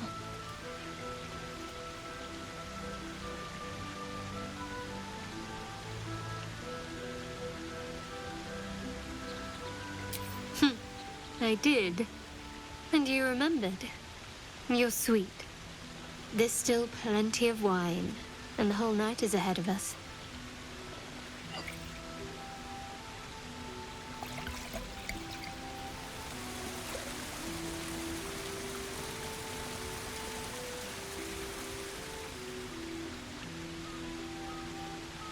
Nearly light. The others will be awake soon.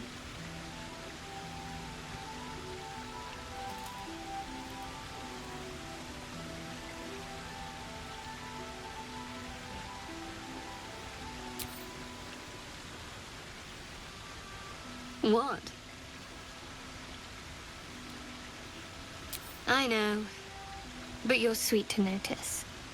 Thank you for last night.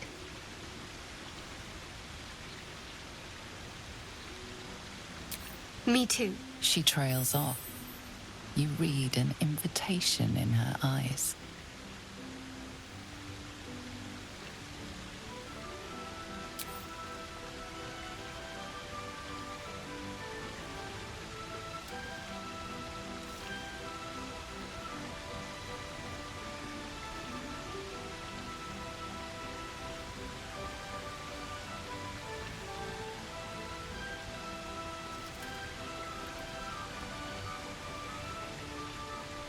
That didn't hurt, did it?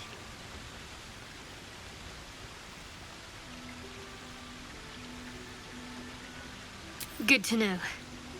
For the future. Let's head back, if we must. All's well, I hope.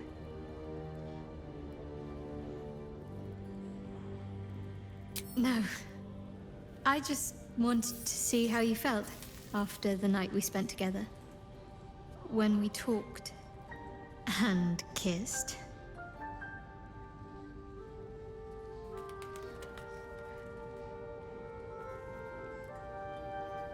I hope so too. Though I'm not sure what kind of courtship will be afforded, given all that we're facing. But if you want to see where this goes, I do as well.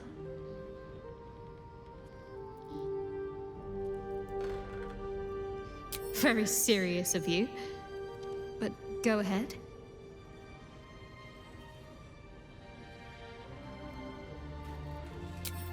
Always good when I'm with you.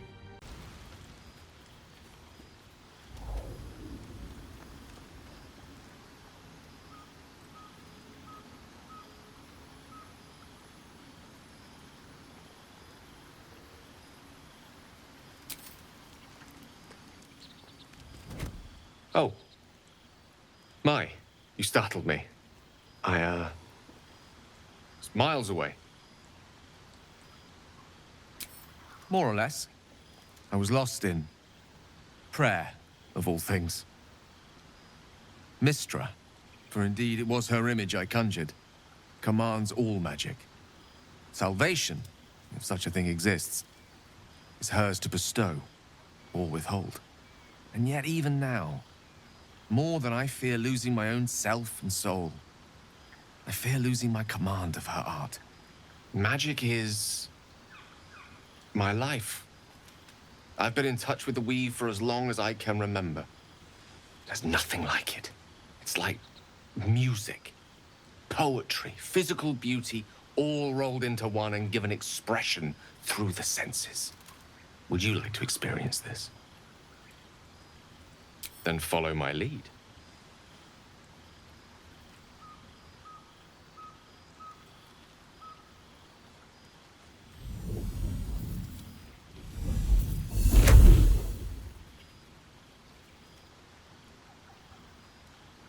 Now you.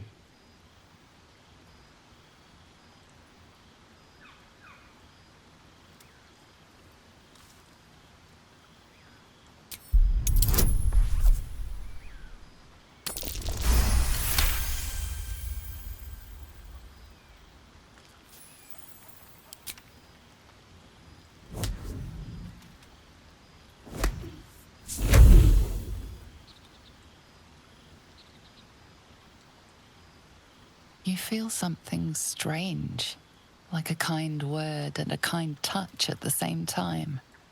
It's warm and comfortable. Excellent. Now, repeat after me. Athran Mistraril Kantrak Eo.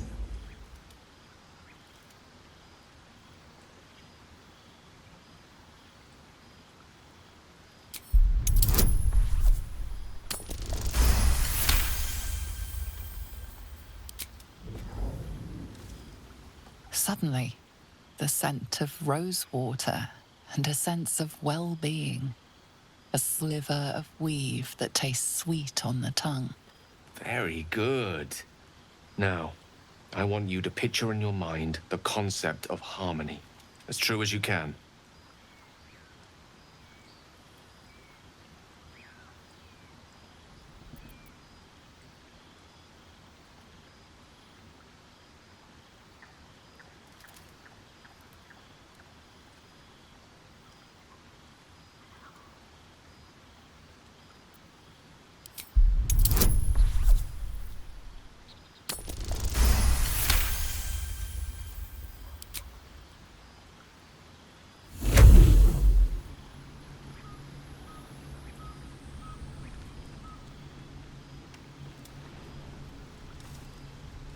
You see, or is it sense, the presence of a woman.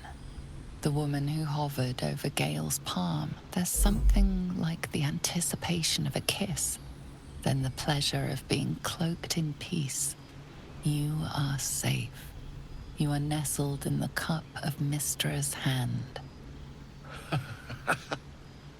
You did it! You're channeling the weave. How does it feel?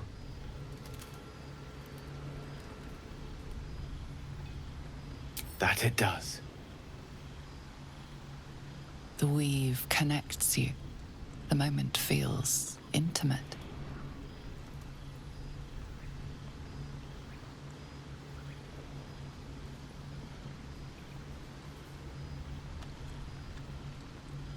The weave evaporates, and as it does so, you realize the night feels suddenly cold and lonesome. Oh. There it goes. How easily things slip away from us, no matter how hard they were in the obtaining. Good night. I enjoyed sharing a moment of magic with you.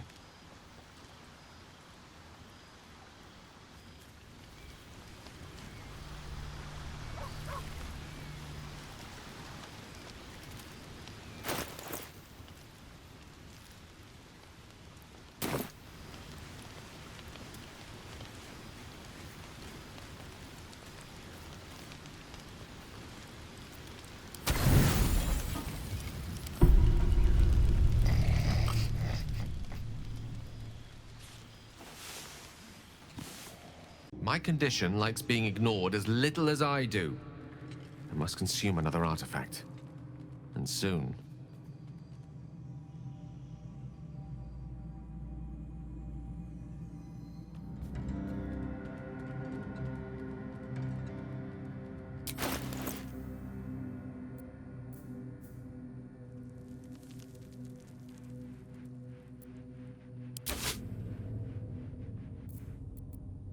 Thank you.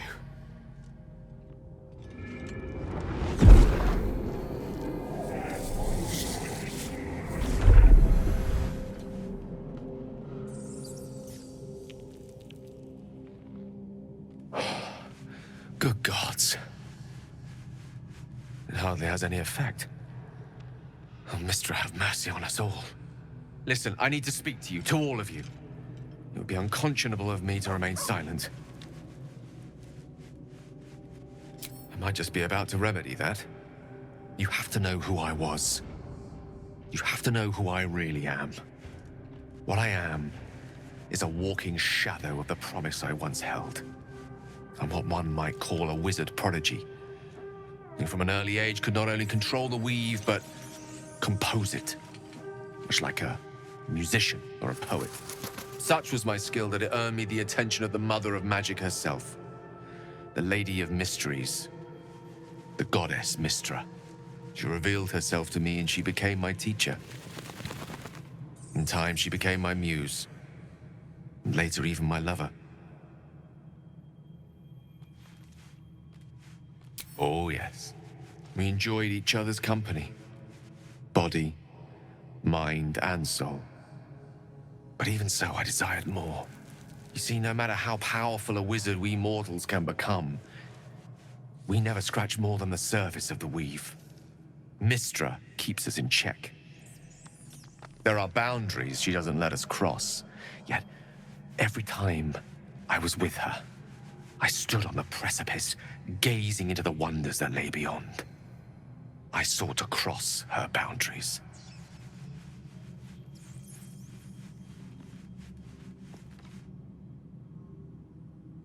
I tried to convince her.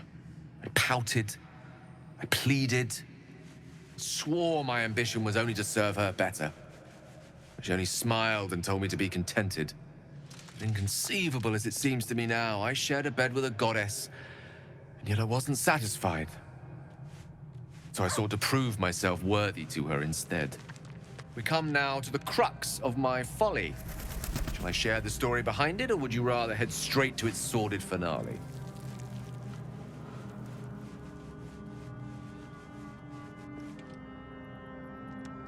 Very well.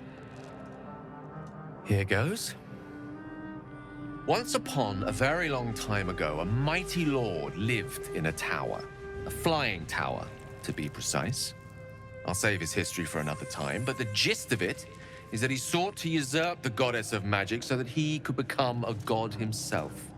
He almost managed, but not quite. His entire empire, Netheril, came crashing down around him as he turned to stone. The magic that was unleashed that day was phenomenal. Roiling like the prime chaos that outdates creation. Even the weave itself could not withstand the onslaught. It fractured, then shattered, and all magic was lost to the mortal realms, until the day Mystra returned. She restored the weave, reuniting all its scattered shards. Or so I thought. Until, in the course of my studies, I learned of a book. Netherese tome in which a piece of the fractured weave had been sealed beyond her reach. What if, I thought, what if, after all this time, I could return this lost part of herself to the goddess?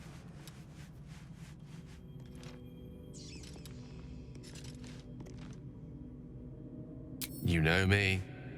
My gestures can never be grand enough. I was certain that this deed of raw power, draped in romance, would convince Mystra to take me by the hand and welcome me into her hitherto forbidden domains. I was mistaken. I obtained the fabled book and took it into my study. As for what happened next... Here. Place your hand over my heart. Let me show you.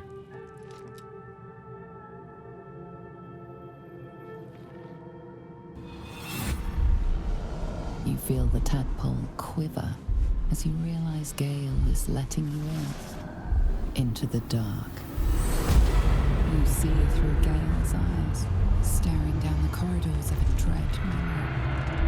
The book bound and suddenly opened. Inside there are no pages, only a swirling mass of blackest weave that pulses. Its teeth, its claws, it's unstoppable as it digs through and becomes part of you. And gods, is it ever hungry.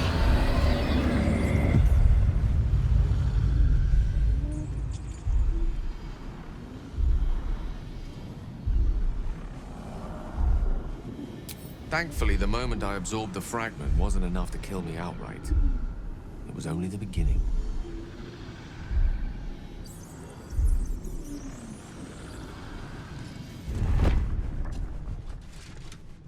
This Netherese blight, this orb, for lack of a better word, is balled up inside my chest. And it needs to be fed. As long as I absorb traces of the weave from potent enough sources, it remains quiet. Were it ever to fully destabilize, however.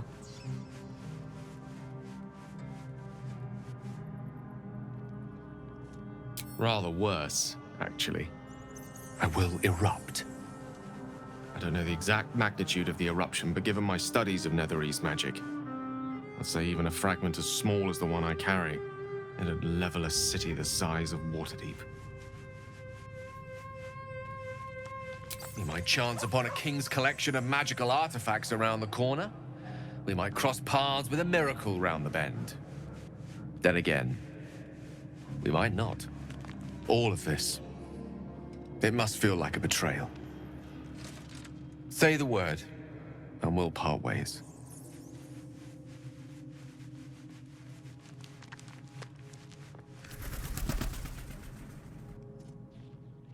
That is a great relief. Oh, a great relief indeed. You truly are a soul that steals my own. From all my new rallied heart, I thank you. I thank you all. I understand if you stand against me. I'm humbled if you stand with me. Either way, I will do my best not to let you down. I stand at a precipice, but if you do not give up hope, neither shall I. I'll fight. I'll resist as long as I can. Now, even I am tired of the sound of my own voice. Let us venture forth.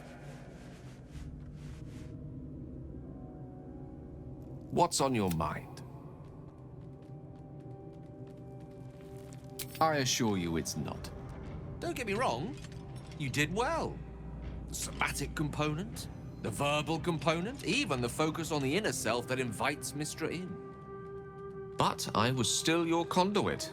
To perform such a feat alone requires much and arduous study. Of course, as a warlock, your patron endows you with many such powers, otherwise unattainable.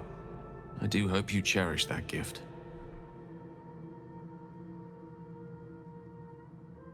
Ah, yes. Karsus. Karsus was perhaps the most powerful wizard that ever lived.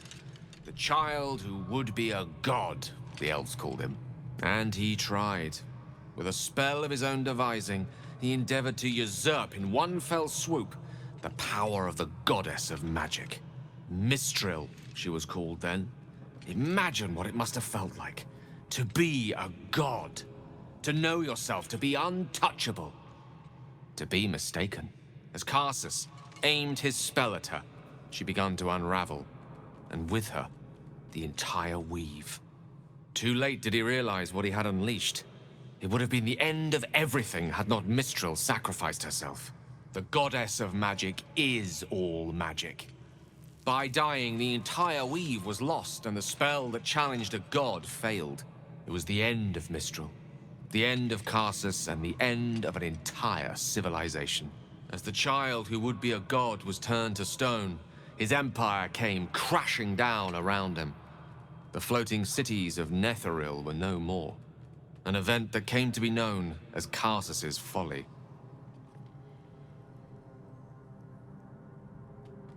For a spell, Mistral was reborn as Mistra. Upon her return, the weave returned with her. Now, so many centuries later, I try to follow in the footsteps of Karsus. Not to destroy Mistra, but to prove my love for her. Try to control only a fraction of the magic that was unleashed that fateful day. I merely sought to return one tiny diamond to an imperfect crown. Gale's folly, one might call it. History, repetition. It's the way things go.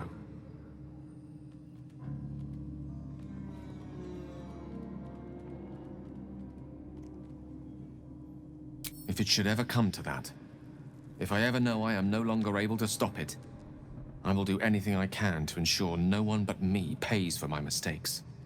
I will find the remotest place on the surface of Faerun, or perhaps far below in the depths of the Underdark. I will await that death, alone. I promise I will not betray your trust. You kept me by your side despite the menace that I am. If worst comes to worst, I will be long gone before the curtain falls.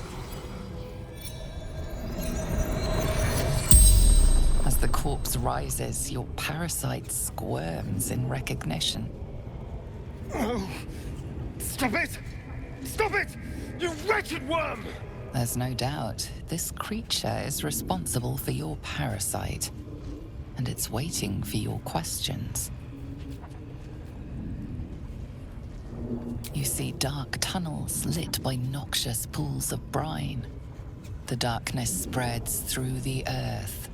The sky splits open and nautiloids pour out of a void that consumes the stars. You watch through the creature's eyes as it curses the starborn slaves. They want the ones from the ship. Darkness and sun barely contained. You see the tadpole in the Mind Flayer's hand. Not a parasite. Perfection. Rebirth his sloughing flesh. A new skull housing cold, sharp intellect. Dark, empty pods flicker across your vision. They demand new flesh. Fractured images fill your mind. Curved drow blades, crude goblin torches, gnoll teeth dripping blood. You see other mind flayers arranged in a serene circle. Absolute unity. Absolute power. The mind flayer's corpse twitches, then collapses again. It will speak no more. Come on then, don't leave me in suspense. How are you feeling? No errant tentacles? No sudden cravings for a more cerebral diet? Wonderful. Advantages are a more precious commodity than I'd have hoped, given the nature of our predicament. I commend you on your willingness to take such a risk. Now, let's hope your new illithid fuel prowess tipped the balance suitably in our favor. Was there another matter you wish to discuss? Gone gods. Watching you consume that tadpole was more disgusting than the tadpole itself. Though, I suppose that's not what you wanted to talk about. I think that unknowable powers come with unknowable consequences. I can't say I'm not curious, but once you take an illithid by the talon, There's no telling how deep into the abyss it might drag you.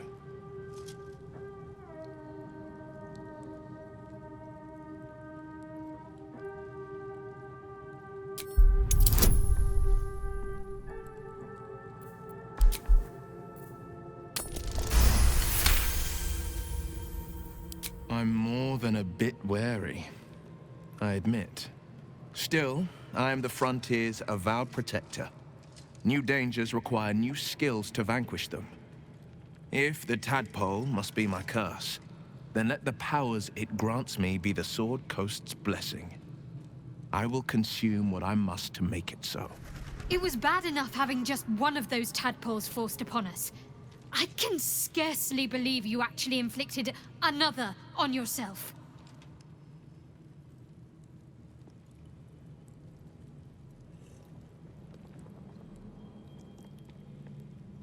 On one hand, they seem useful. But on the other hand, or perhaps tentacle before long, we know where they're coming from, and what lies at the end of that path. I never expected ceremorphosis to be tempting. I think we should resist these powers. There's simply too many unknowns for us to risk it.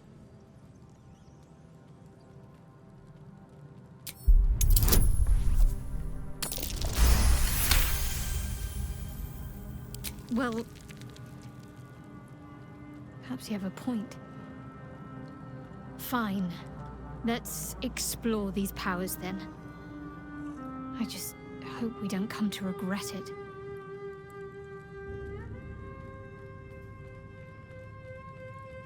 Very serious of you. But go ahead. Feeling illithid?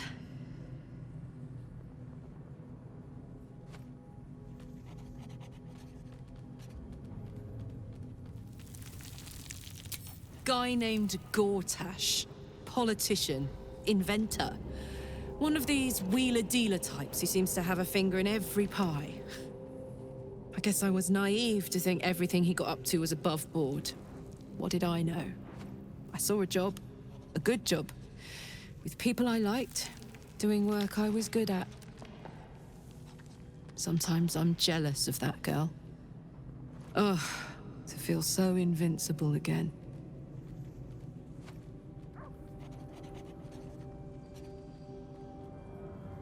Let's hope Damon is as good as he seems. Once my engine's handled, I can focus on more important matters. Tadpoles, cults, frosty pints. You really did it, huh? Not worried about adding more illithid into the mix? Well, what can I say? You look fine, smell fine, seem fine. And yet, you're more mind flayer than ever. Hope you don't expect me to follow your lead in this. Do they? I'm not sure either of us can say one way or the other. We don't know what the costs might be just yet.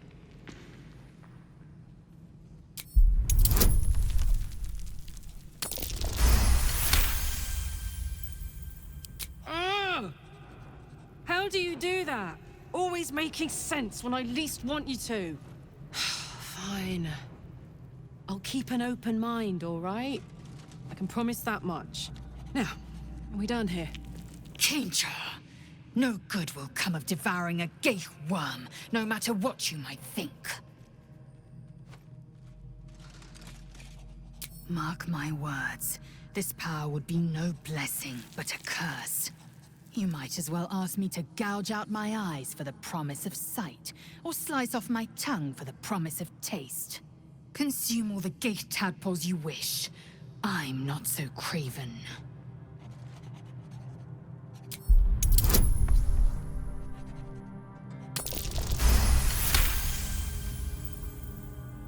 Perhaps you...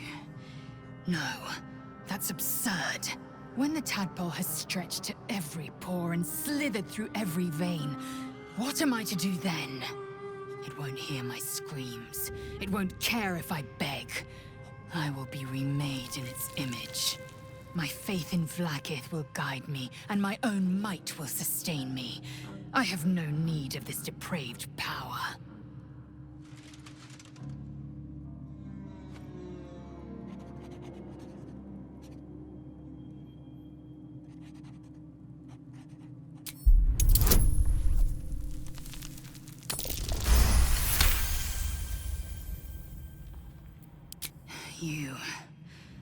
You might be right. The Githyanki have long studied Geich and used what we've learned. The Zaithisk itself was devised from such knowledge. The tadpole is perhaps not just a curse, but a weapon I can twist and mold to my advantage. Very well. I will swallow my disgust and avail myself of the parasite's powers. There you are. I was just thinking about you. And that delicious moment we shared the other night. The very same. I've had this condition for 2 centuries, but truth be told, you were my first. In all these years, I've only ever fed on beasts. Drinking the blood of thinking creatures is a different thing entirely. You were delectable. And now I can't help but wonder how the others taste.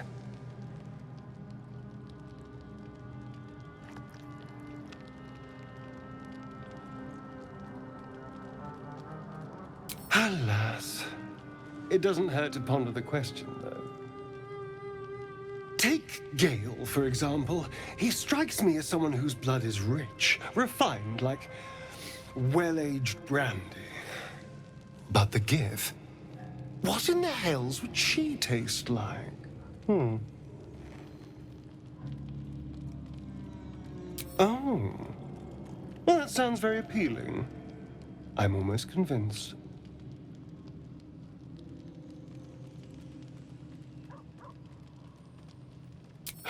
Absolutely. A mere thought experiment. So, in the spirit of theoretical questions, if you had to take a bite from one of them, who would it be?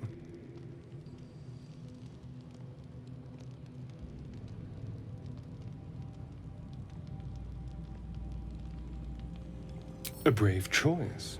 Although, the more I think on it, the hungrier I get. I better go find something I can actually get my teeth into. Nothing out there will taste as good as the alternatives, but I'll make do. Sweet dreams.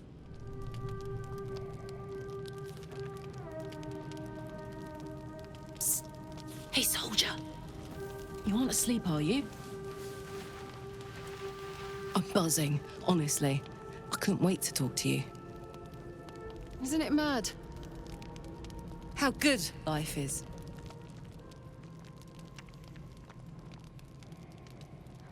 Thank the gods. I was afraid I was the only one.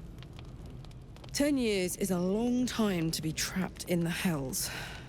10 years without a kind word. A touch. When I look at you, I feel real again. Alive. Gods, I want to ride you till you see stars.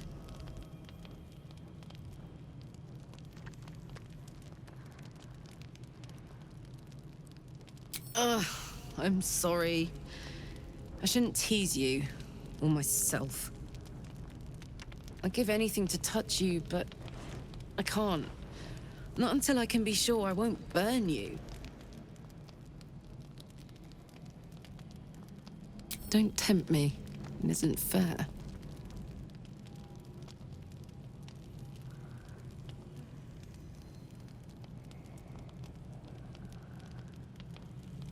Sleep on it, maybe. If you've thought of something by morning, I'd love to know. For now, it's enough just to know you care enough to try. Ah, my good fellow. Quite the cozy setup you have here. I'll just make myself comfortable. Thank you so much.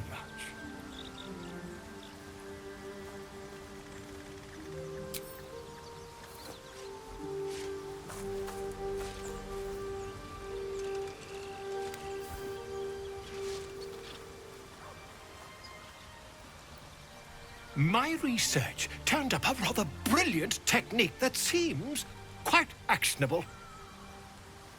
It's not too deep, just behind the orbital socket. I could attempt an extraction. I've a needle in my tunic, after all.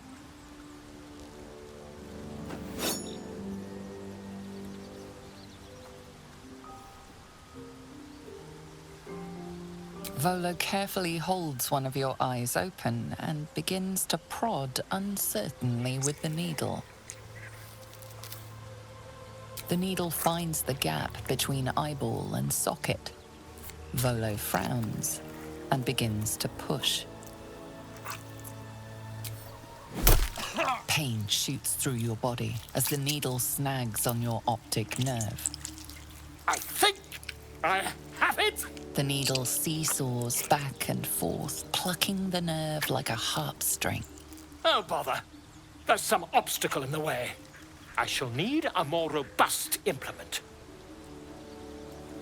Volo carefully withdraws the needle from your eye. Then, reaching into his bag, he produces an ice pick.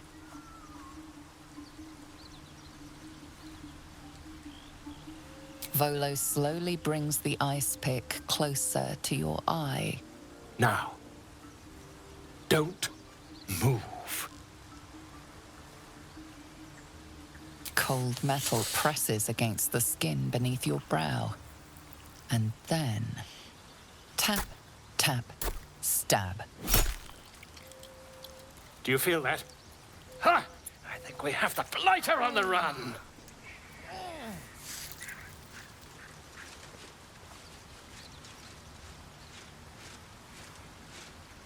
I agree.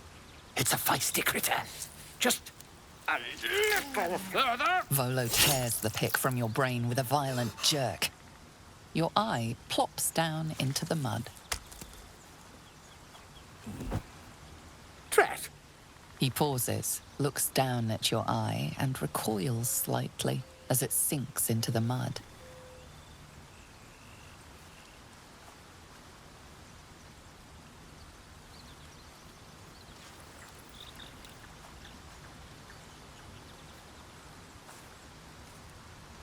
There appears to be an amount of cosmetic damage.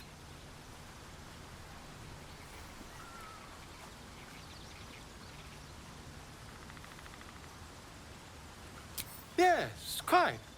But there is some mild trauma. I can't help but feel partly responsible. Perhaps there is something more I can do.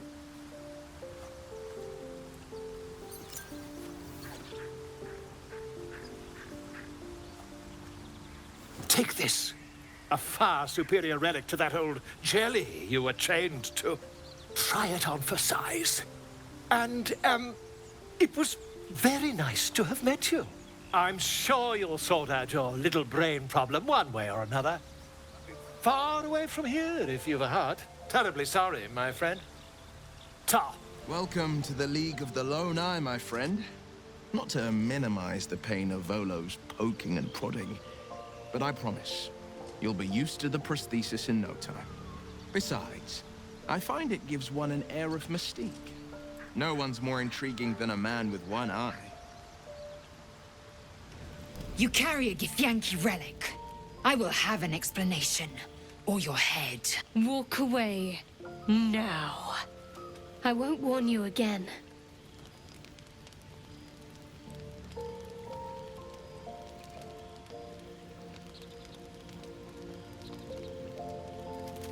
That artifact is an heirloom of my people. Likely she spilled Githyanki blood in order to steal it. This cannot stand! Heirloom? Plunder from some conquered realm, more like. This artifact is the only thing keeping us from becoming slaves to our parasites. Be glad I have it.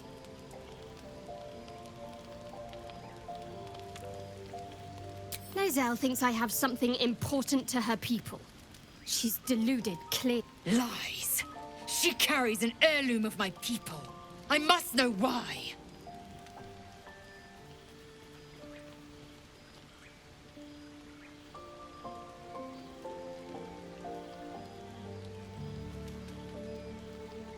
Incorrect.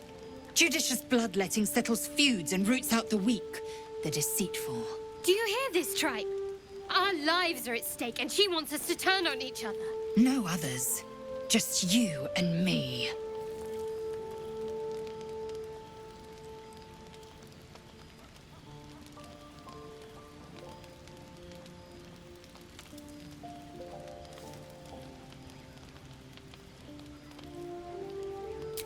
The bad blood must be purged. A jewel, come first light. You mean I'd get to prove you wrong and thrash you? I love it. Get some rest, Lae'zel. You'll need it.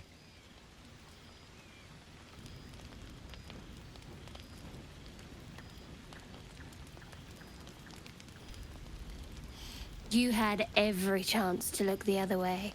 But here we are. You chose this. Spare me the justifications, coward! If anyone asks, I'll say you were transforming. Don't expect to be mourned.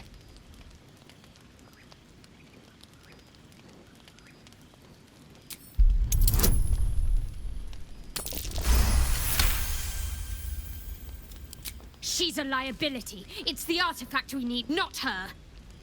Let me up, and I'll show you.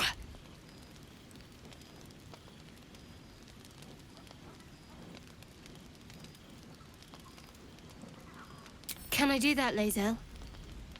Can I turn my back on you? Never. Thieves aren't afforded such luxury. Loosen the grip on your pride for one blasted moment, won't you? We needn't be enemies. There's plenty of those to go around already.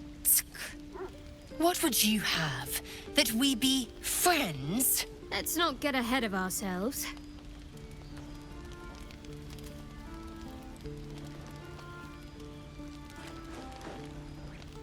But imagine what we might achieve if we channeled some of that hostility back at our real foes, instead of each other. They wouldn't stand a chance. Zevlor. By Delt's virtue.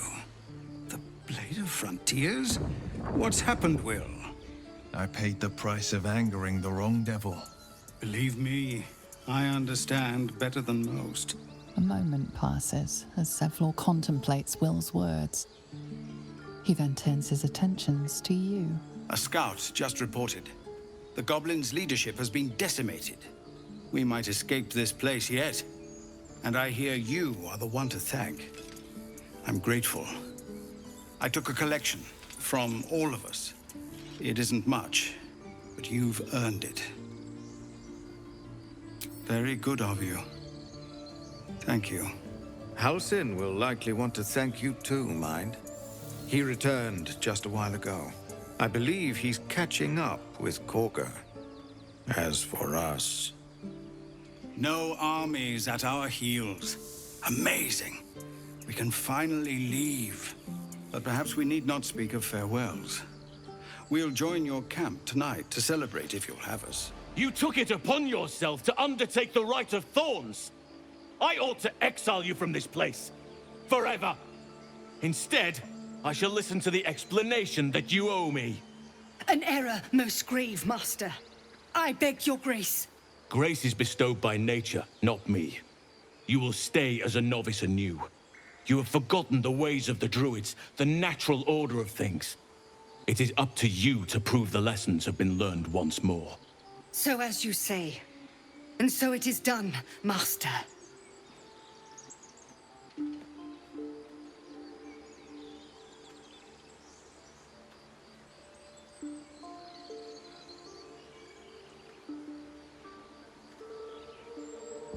She shows great insolence.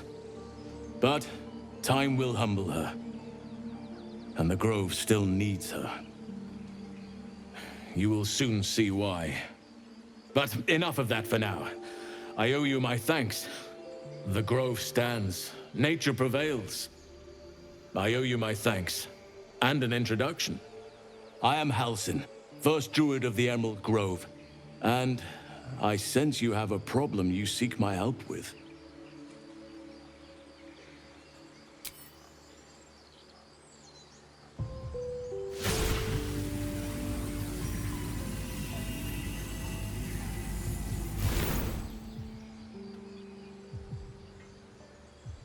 It's true.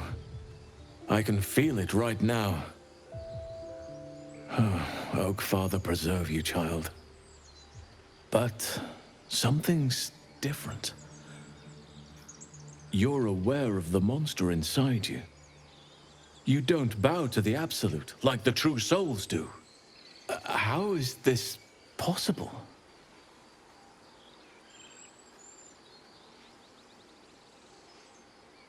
Perhaps. But I wouldn't want to place all my faith in blind luck. Someone is using very powerful magic to modify these tadpoles.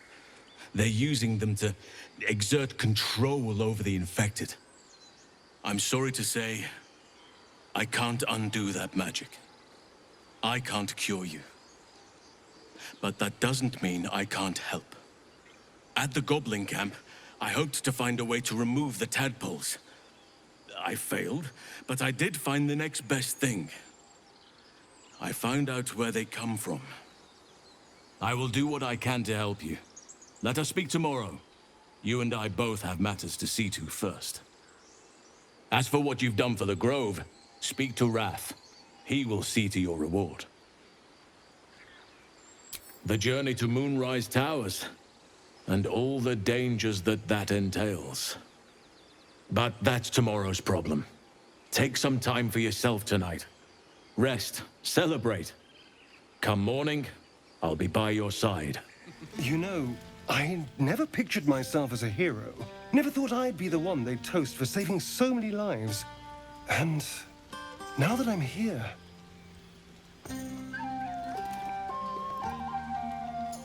I hate it. This is awful.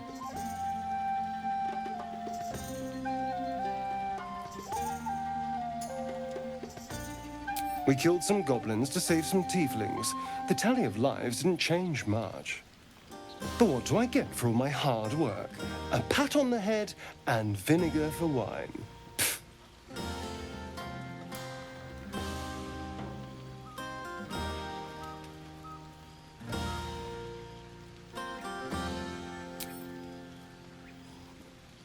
It's a heavy, rich red, dry and sharp.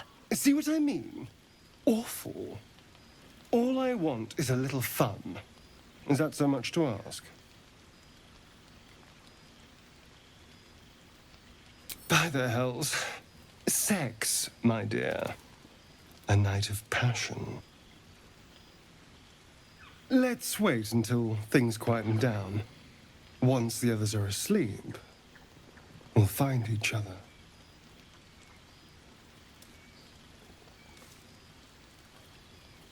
Never listen to your second thoughts. They always spoil the fun. But fine, if you're determined to ruin your evening, I won't stop you. Beautiful night, don't you think? Nothing like a brush with destruction to make one appreciate the majesty of the celestial canvas. It's a view I would once have shared with my companion, though definitely unaccompanied by such revelry. She preferred it when we were alone, curled up before a crackling hearth with some ancient, esoteric tome between us. Ink glinting in the firelight.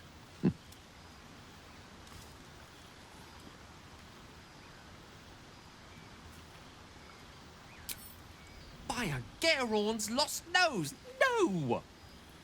Tara is not any cat. She's a Tressum.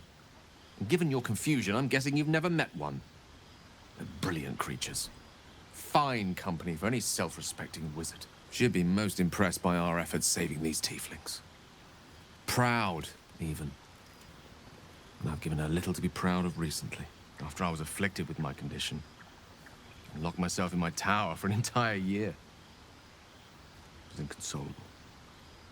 Wallowing in my self-inflicted tragedy. I've given up on myself. But Tara never did. It was her encouragement, her research that led me to my treatment. Once we knew that magically infused items were the key, she went out to find them for me. She saved my life. After so long being cared for by someone else, it feels good to have repaid the favor. Not directly to Tara, but to these poor tieflings. I'm sure she would approve.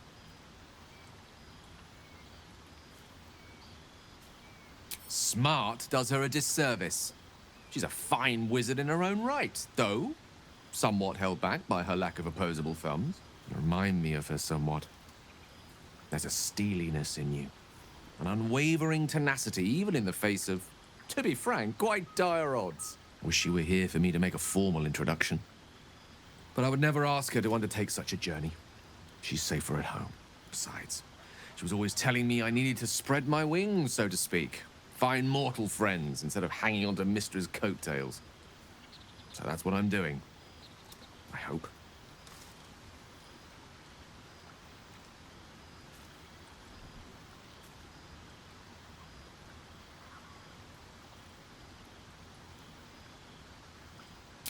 Sadly not. If I'm being entirely honest, my social circle is rather small. More of a dot. Or a pinhead. I've got acquaintances, certainly. Plenty of colleagues. Friends? Those are precious indeed. I hope, though we've only known each other for a short time, I might be able to count you among that number.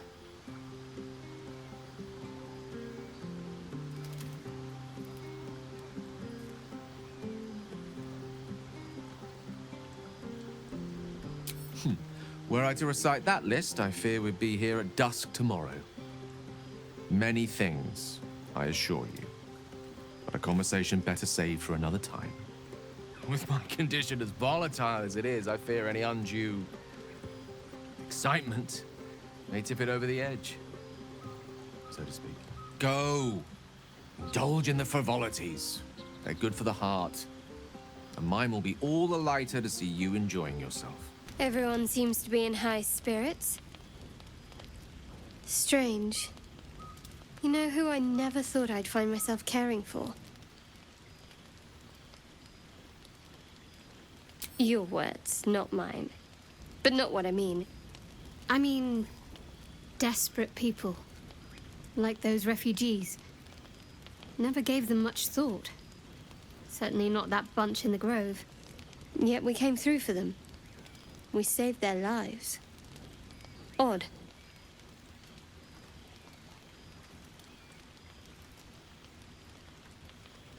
That's more easily said by some than others. But nobody's here to debate right from wrong. We should have had wine more often. More warming than the fire. Would you look at this place? All these people, happy because of us. It's nice to be somewhere where good is still possible. And with such lovely company. With you, and just lately, I feel like I can remember what it's like to be good.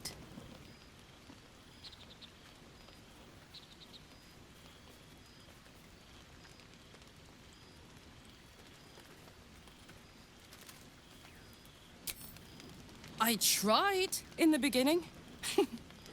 Blew up in my face spectacularly. Lesson learned, never try to befriend a devil, cambion, or imp. Orphans are good for a drink and joke, but you can't turn your back on them. But hey, enough about that. That's history now. I want to think about the future. The one nice thing about being trapped in the inexorable grind of time is you've always got something to look forward to.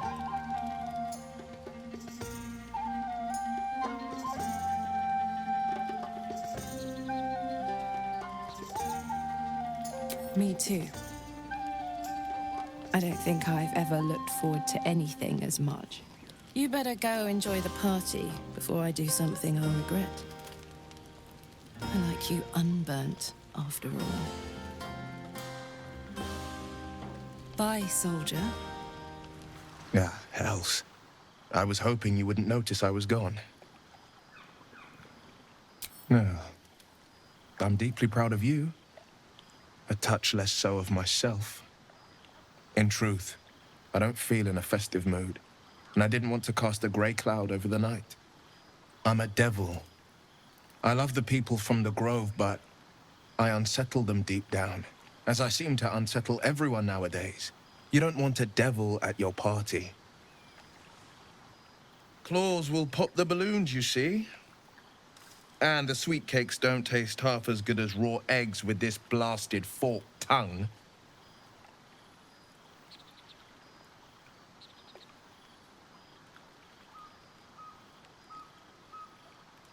If only half the world had half the heart you do.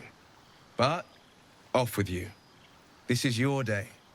Have a dance. Enjoy the music.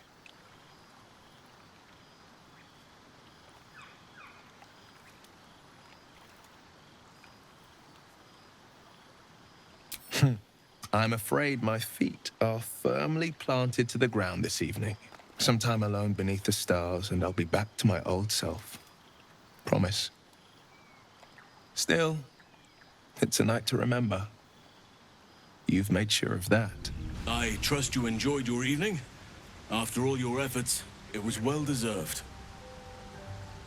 It may be some time before you're afforded another such night. There is much to be done, and I promised I would help you however I could. I'm certain a cure for you can be found at Moonrise Towers, but it's complicated. The journey specifically, it's extremely perilous, though it seems you're well accustomed to navigating danger. We get a cure, and the chance to hit these arseholes where they live. Sounds good. To get to the towers, you'll need to pass through a terrible place. A cursed place. This curse shrouds everything in shadow. You will not find life, light, or anything natural there. Any who linger are twisted by the curse. They become shadow beings, tormented, dangerous souls.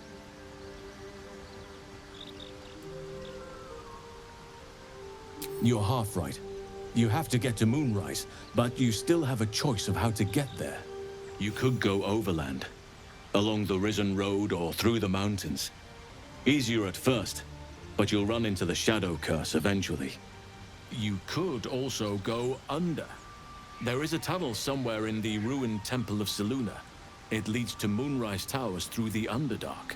Long ago, a man called Ketheric Thorm built a secret stronghold deep down there, before rallying a whole army of Dark Justiciars, Shah worshippers. Aradin and his lot were looking for a way down there. They were promised riches if they retrieved a relic called the Night Song. But I think there's more. From this stronghold, Ketheric's forces could access both the Temple of Selûne and Moonrise Towers. But he was defeated before he could launch an attack. If you can find this place, I'll wager it will reveal a more direct path to Moonrise Towers. And maybe even bypass the worst of the Shadow Curse. You'll need to pick it up where Aradin left off. Find the hidden entrance. It's somewhere in the Temple of Selûne. The decision is yours, but I'd favor the Underdark. Even a place like that is the lesser evil compared to the shadow-cursed lands.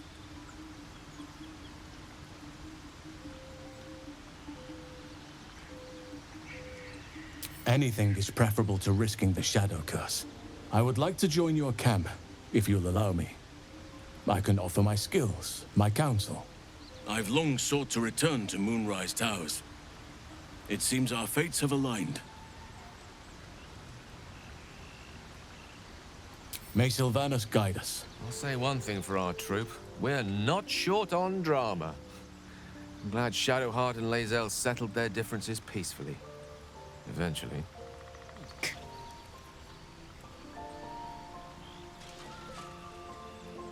It is over where I am concerned.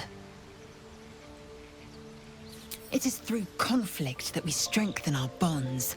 Yet I do not recommend Shadowheart seek it again. The next resolution may not end in her favor.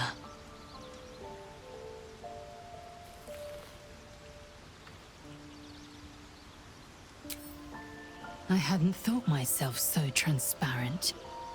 Well, you'd be a succulent meal. I would like to have gorged.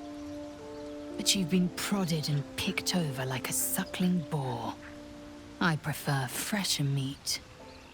I don't think there'll be any more trouble between Lae'zel and I, if you were wondering. We can all sleep easier now. Well, apart from all the rest.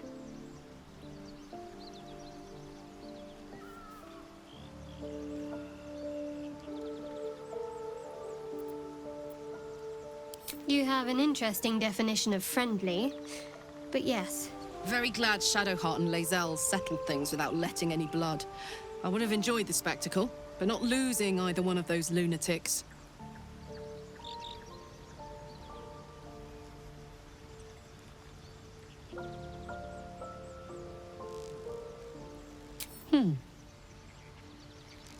Sad. I couldn't let myself feel sad in the Hells.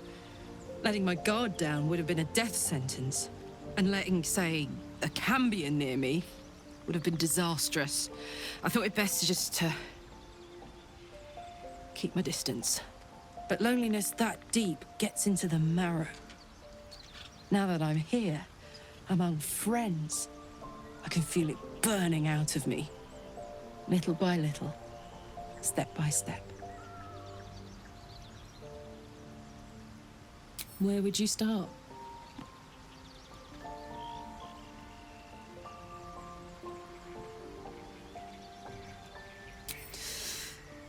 You give me chills, baby. No mean feat at my temperature. Gods, we better find a way to cool me off soon. I'm not sure how much more of this I can take. Wait. These markings.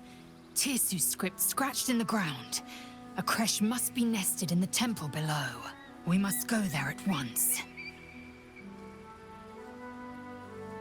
Githyanki writing. Every word a wheel, every letter a spoke. The most powerful texts are engraved in slate. Some so ancient, only the most erudite Gish can read them. You don't have to trust them, only to trust me. I have not failed you yet, and I have no intentions of it now. I don't need you to believe me for it to be true.